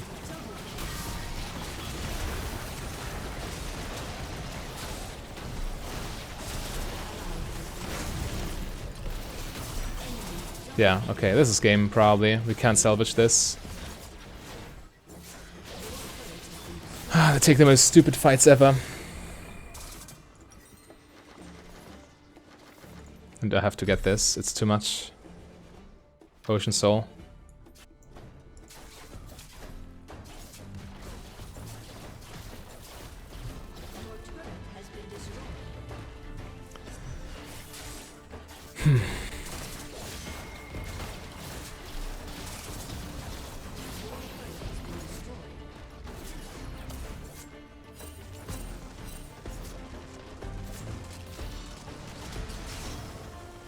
Akali might die for this, but they're so far ahead now. At least they didn't outright take inhibitor, but still. We are in trouble. An out would be a risky Baron play from them, which allows us to ace them and take Baron ourselves. Okay, Xin just goes for Baron, which means we are making the risky Baron play, so they ace us and then we lose.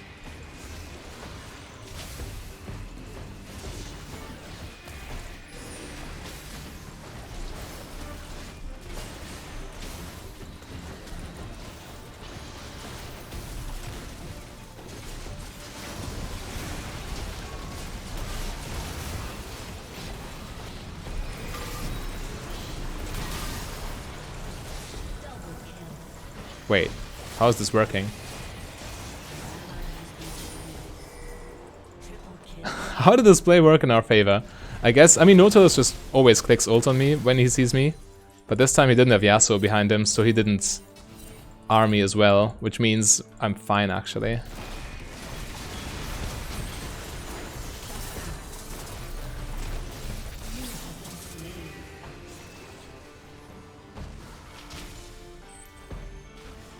Alright, already reduced 350 healing in this one fight. It's crazy. Alright, we are back in the game though, we have a chance. It's winnable. Again, I got it right, something around Baron will be our win condition here, but it was the complete opposite of what I expected it to be. I thought they would try to take this and then we ace them with Baron assist. But I take this one too, it's fine. Anyway, this Ocean Soul is kind of nasty. Look at this Vi going 1v2, maybe even getting Anivia here. I'm on my way.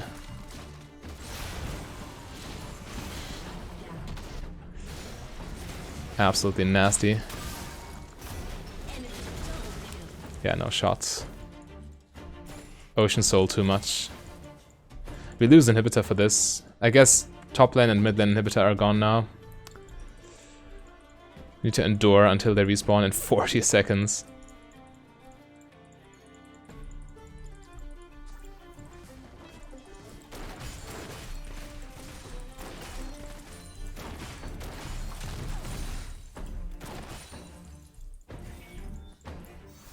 Okay, they don't even keep pushing. They could have. They have 5v3. Why did they back off? Are they farming their jungle or what are they doing?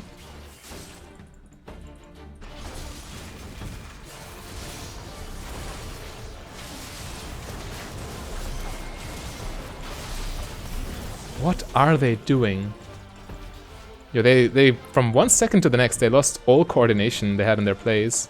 They're just doing random stuff now. Okay, we definitely can win. This is still like a, I don't know, high gold, low platinum MMR lobby. So people will make mistakes when the nerfs catch them. And after that Baron, they might be tilted.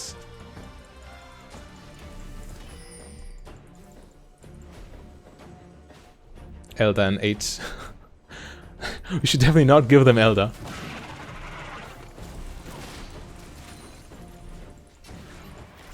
With Yasuo down, I can actually fight though. Oh god, am I dead? Yeah, I'm dead. He flashed on top of me. Wait, I'm not dead.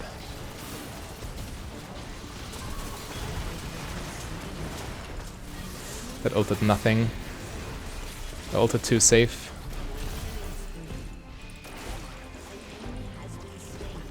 Huge save from Tomkench.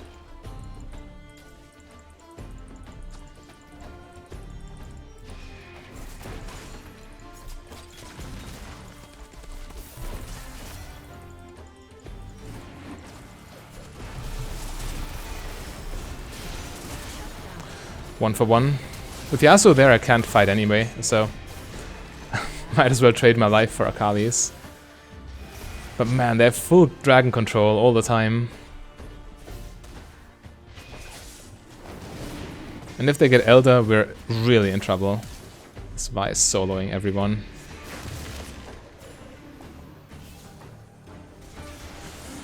Yeah, looks like Elder for them. Rough.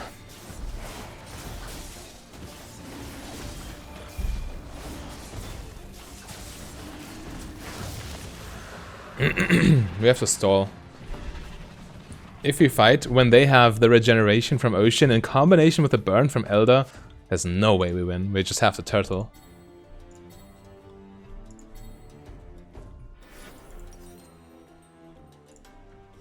the only opportunity. Or the only chance. Don't fight them right now.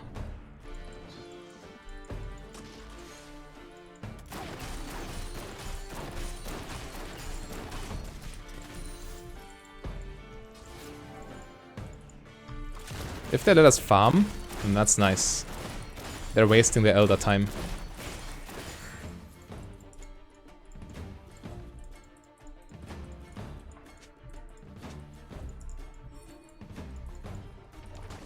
Oh, come on. Why would you look for a fight here? I'm so happy it didn't work out.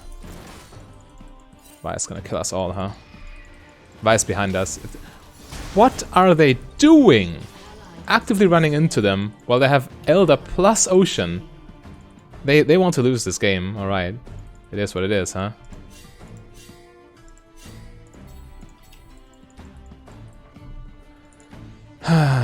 Okay. We chillin'. I can't even defend with ult because of Yasuo. Kinda rough.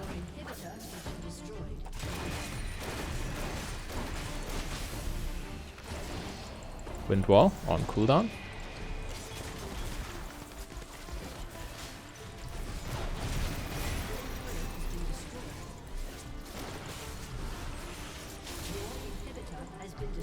Again, we have to just sack our base here. Oh, wind wall is up again.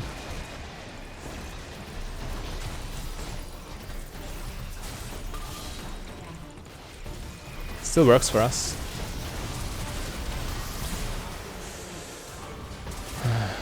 Yeah, with Elder buff, there's no way. I should have saved my summoners. But yeah.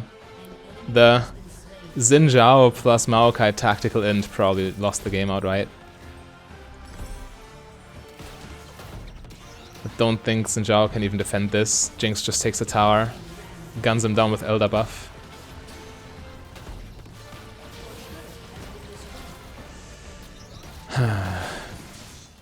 Well, maybe.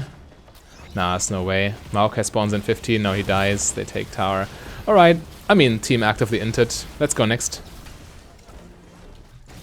Oh god, they're cheesing us. We're a little bit late to lane. But yeah, unranked to diamond. Still with the intermediate difficulty Misfortune build. And in this lane especially, we would like to punish Kog'Maw and Lulu early because they scale so hard. But we have a Soraka, which is not really an all-in support.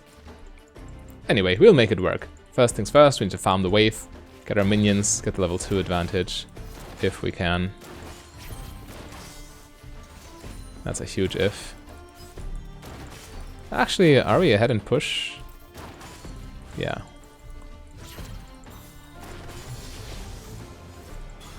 They had level 2 here though, so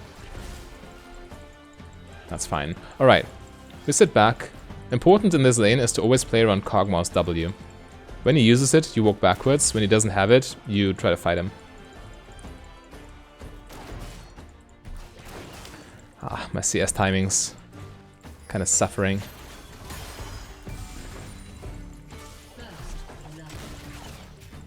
Well, I mean, Lulu's shield blocked most of it, so didn't really do too much.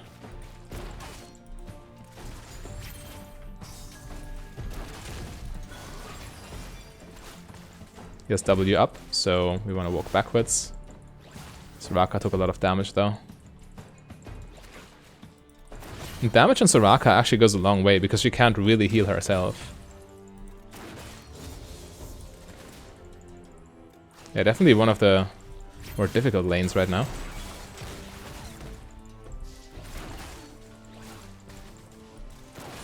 Farm under tower.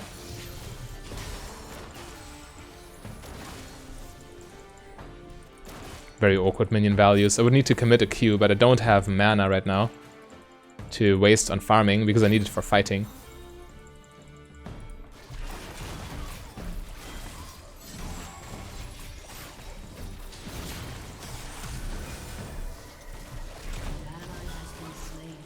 Of course, they get shield back.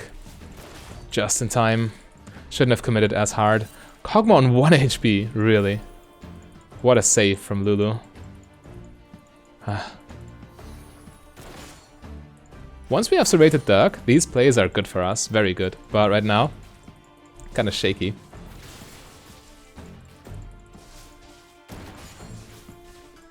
I should be able to farm on the tower. Soraka's almost back.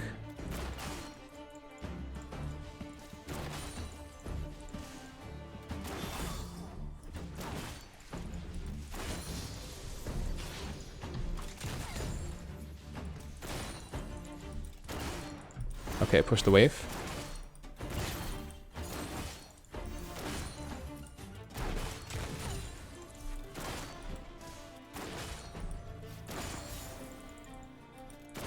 Don't have enough for Serrated Dirk. That kinda sucks, but I can't stay because they're returning with full items.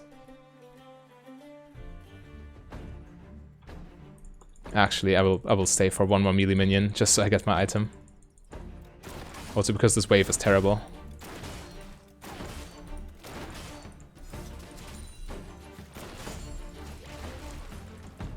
Ended up staying for 3, but again, we need to fix this wave if we can. It might still be frozen, but at least I got my Serrated Dirk now, which is a huge spike. Massive. Oh, Soraka even died last play. I forgot again. Anyway.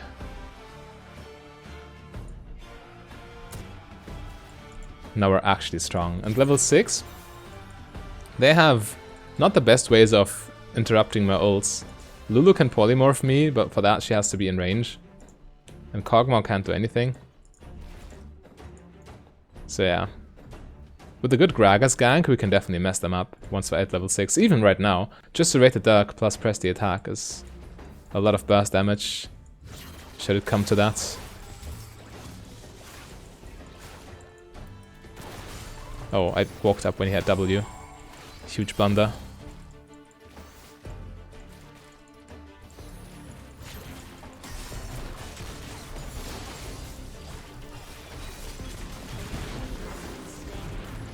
This guy always has W, huh? Man, lucky I have a Soraka who can heal me back up. But you can't do much else. I'd much rather have a more active support who can, I don't know, hook Maokai. No, not hook Maokai. Hook Kog'Maw, that's his name. And then we kill him before he does too much to us back. It is what it is, though.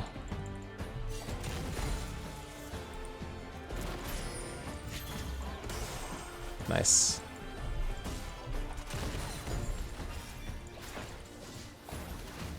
We easily farm all of this under tower with our items.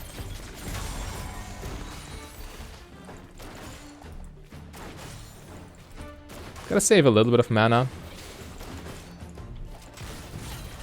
Didn't bounce onto Kog'Maw.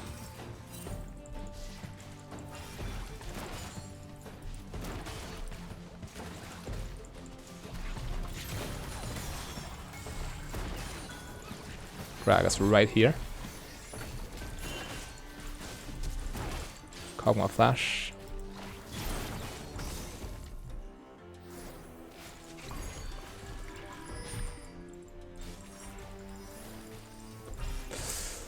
Come on.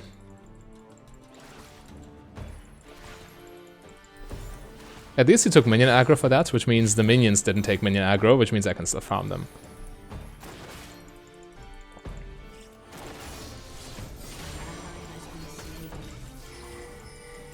This Shaco is a problem. I can't stay here. Kog'Maw autos me, I die.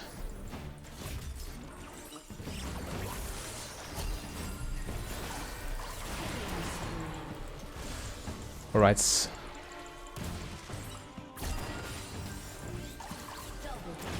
Alright, good enough. Good enough. Yeah, that was a very messy fight. I had trouble positioning myself because everyone had the option to just jump on me if they wanted to. If that happens, I mean, you know what happens to an AD carry who gets jumped. Need to back off.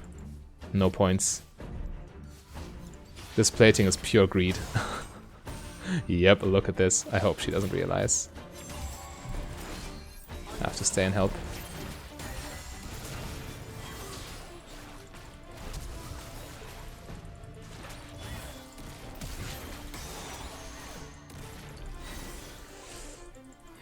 Almost gave my life just to save Soraka's misplay. Man, did I ping her back? I'm not sure, but I should have pinged her back more if I have pinged her back, because she just went in there. She wanted to die, it seemed. That cost me quite a bit. I will lose a lot of farm, a lot of platings. But at least I didn't die. Anyway. What we can do now is run back to lane and try to damage control. Getting as many minions as possible still. Please, Soraka, don't ruin the wave. And she... Okay, doesn't ruin the wave. Alright, it's fine. I can still get 4. Or 2, 3. Nice.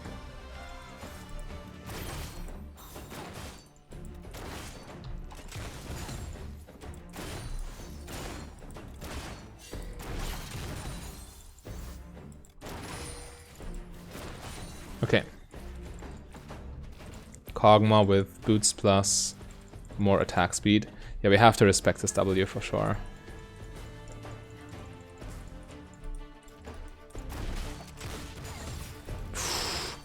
He takes a lot of damage when we hit him, and there's no Lulu to shield him. Ah, almost worked.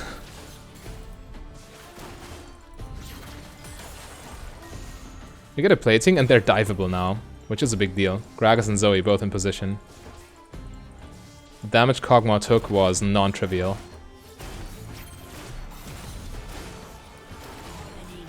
Yeah.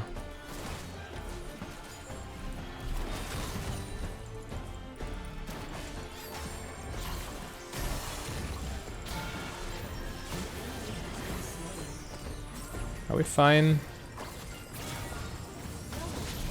We're fine.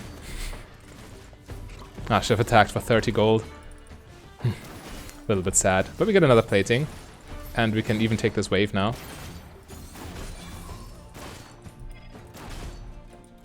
But yeah, Kog'Maw, his mistake was overstepping when Lulu wasn't with him. He probably feels like a true alpha on the Rift, who can do whatever he wants. But that's only true if Lulu is there to back him up. If he just blindly goes in, or doesn't respect my damage, then he is gonna die. Or get low enough to the point where he cannot prevent the tower dive.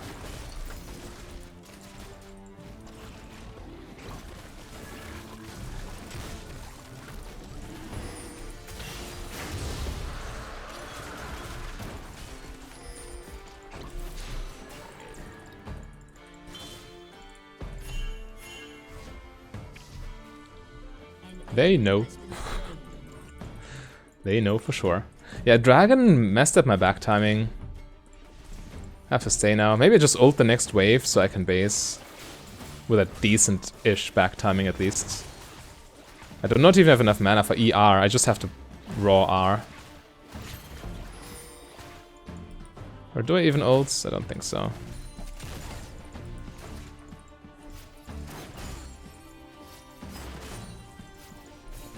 Wait, I definitely ult. Kog'Maw's roaming.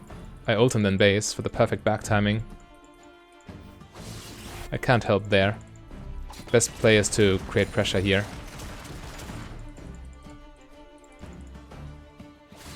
Yeah, I have no mana and they're so far out of position. If I go there, I risk dying. Yeah, they're all closing in.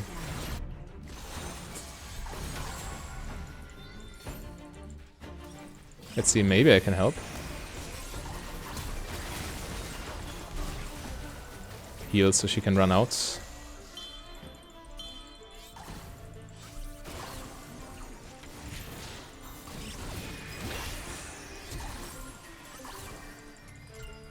Don't overstep, please.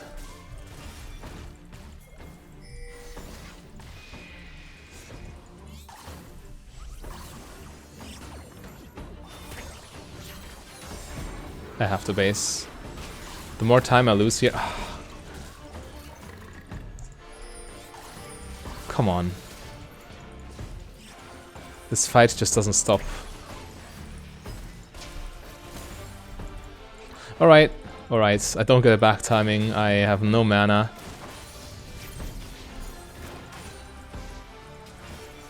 Kog'Maw W'd.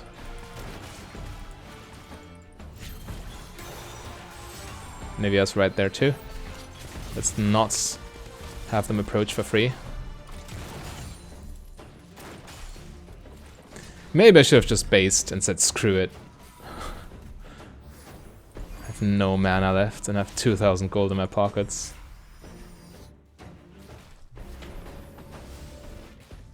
We're kind of giving them the tower if we base though.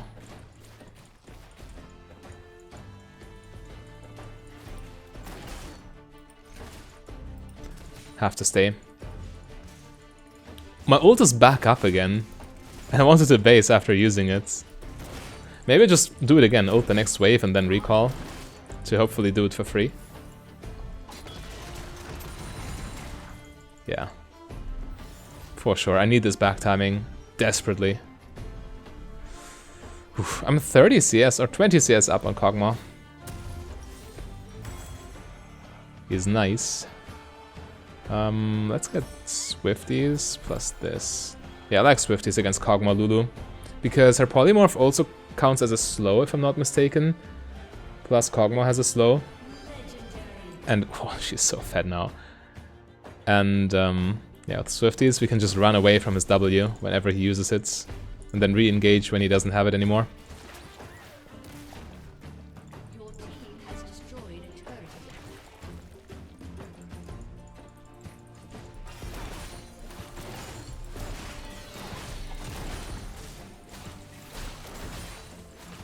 Alright, tower will fall if no one comes, but that's fine at this point. We can sacrifice the tower if we need to.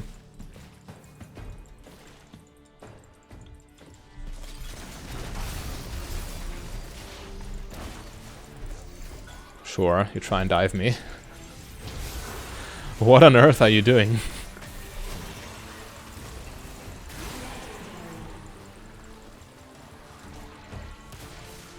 I mean, there was no shot this ever works. I don't have the crowd control like a Nautilus or a Blitzcrank to lock me down for this play. Plus they're deep in my territory. Plus I have Swifties, so I can just walk away whenever. But yeah, I take it. We now take the tower and take Dragon for our reward.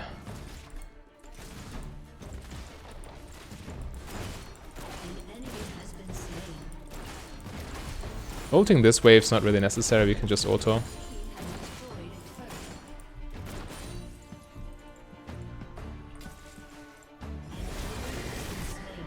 But yeah, Zoe is hard carrying at this point.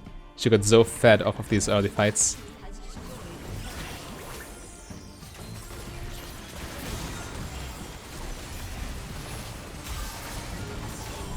There we go.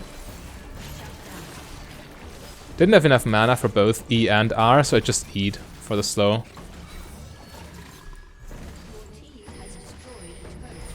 Yeah, let's get Dragon.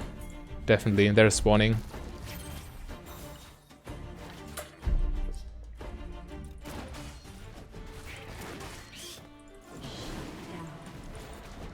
Someone overstayed. Man, if everyone just listens to the call, but I guess that's solo queue. It's never gonna happen that everyone listens.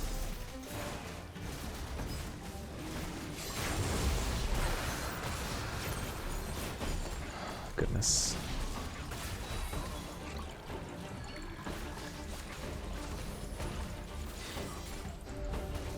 Also lost Dragon for it. Man. Plus surrender vote. Okay. Interesting. It's bubble kills. Had she not done this, she would have stood in my ults, because ults doesn't wake you up. Man, Zoe doesn't know her own champion.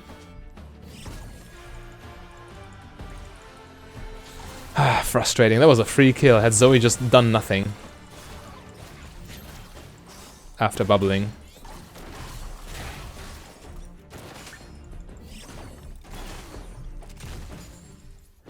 Definitely base here. I have so much gold. Need my components.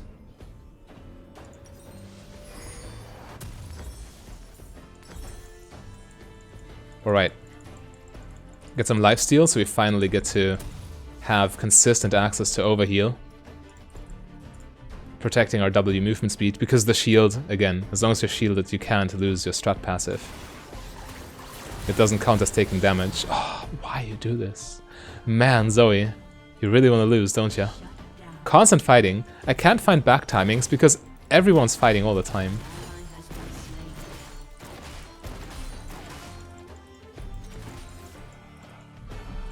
Huh.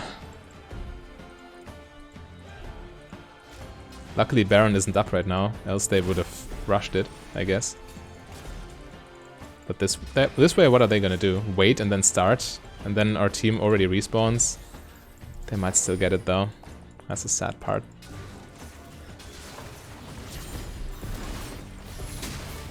Bro.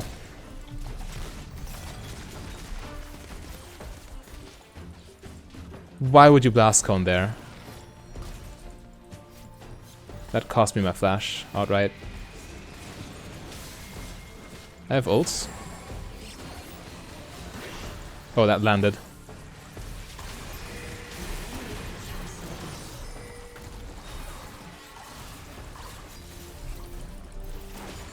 Okay, yeah, it's our Baron now. They messed up. They greeted for the Baron that wasn't spawned yet. Now they're paying the price.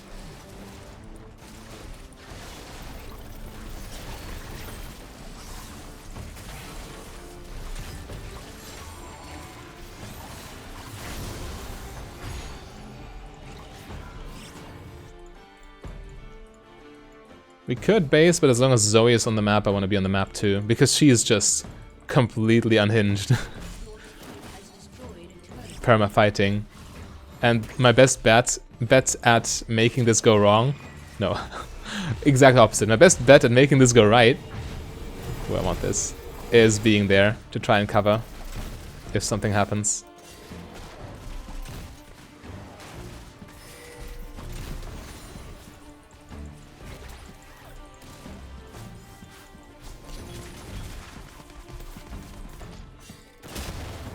Okay, Mundo's fine.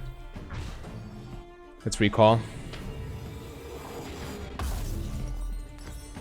The next item for sure, anti-shield.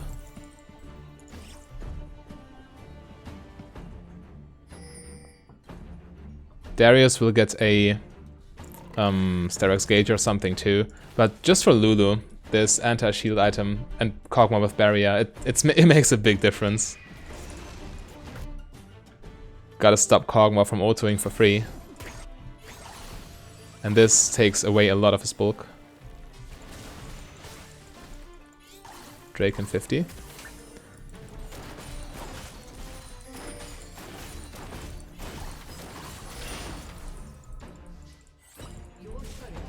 How are we losing a split pushing matchup when we have Baron buff? Doesn't make sense. Anyway, let's keep pushing. We'll get there. Oh, she's dead. See, she doesn't wake up. She just dies. I hope Zoe saw this and now knows for the future.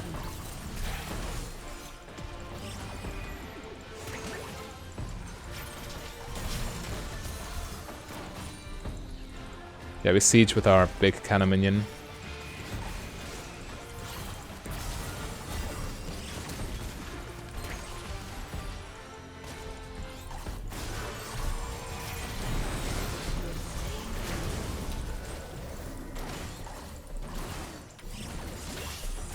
A heal, so Soraka lives, guaranteed.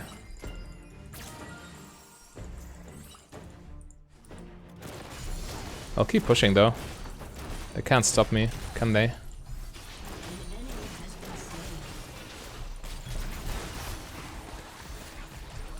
Okay, they can. I almost killed... Why didn't I just turn? I thought I run by getting my... I should have procced my own blade. I only procced my Eclipse. Had I procced my blade, I also could have ran. Ah, unclean play. Unclean. I could have had this. I also could have just killed him outright, but it is what it is now.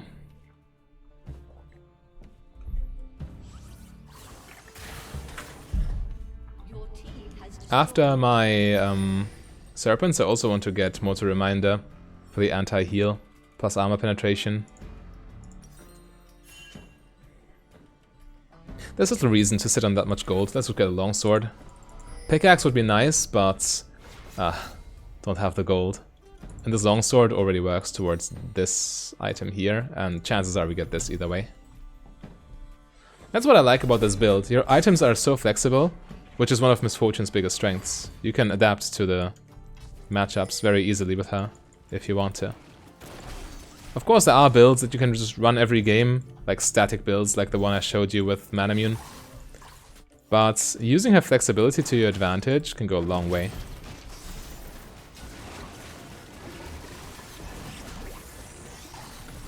Let's not get it stolen.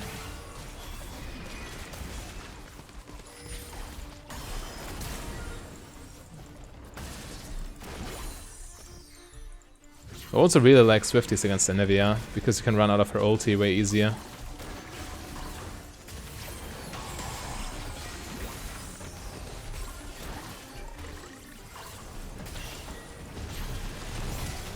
God. I mispositioned so hard. Needed to flash instantly before Darius grabs. Yeah, we run out of it with Swifties, reducing the slow. He lives. Crazy. Well, we got Dragon. What else do we need?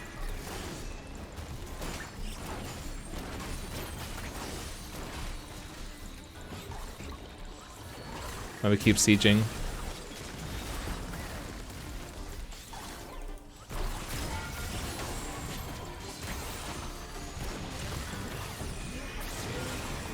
There we go.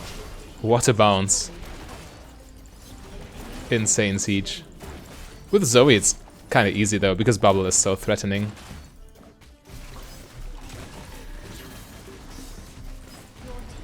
Mundo top lane.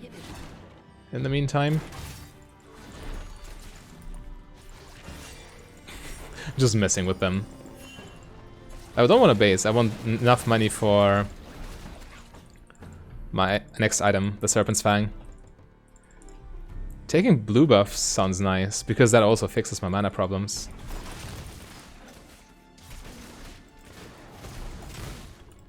You will run into mana problems eventually if you stay on the map for too long.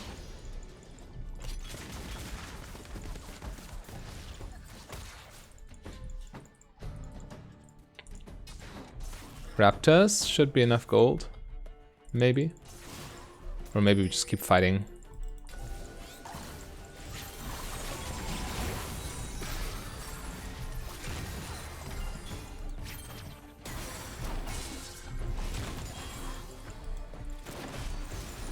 Yeah, I'm very happy to have blue buff here. Be gone.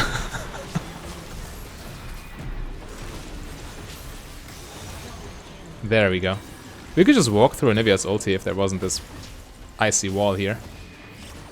We should be fine anyway. Yep. There we go. Can we finish? Potentially. 3 dead if we see Shaco. We can love tap the towers. Yeah, alright. So, you know, follow me on YouTube, follow me on Twitch to not miss out on more episodes of the series. And next time we play Miss Fortune will be the advanced build, the difficult to play build. So stay tuned for that, and have a nice day.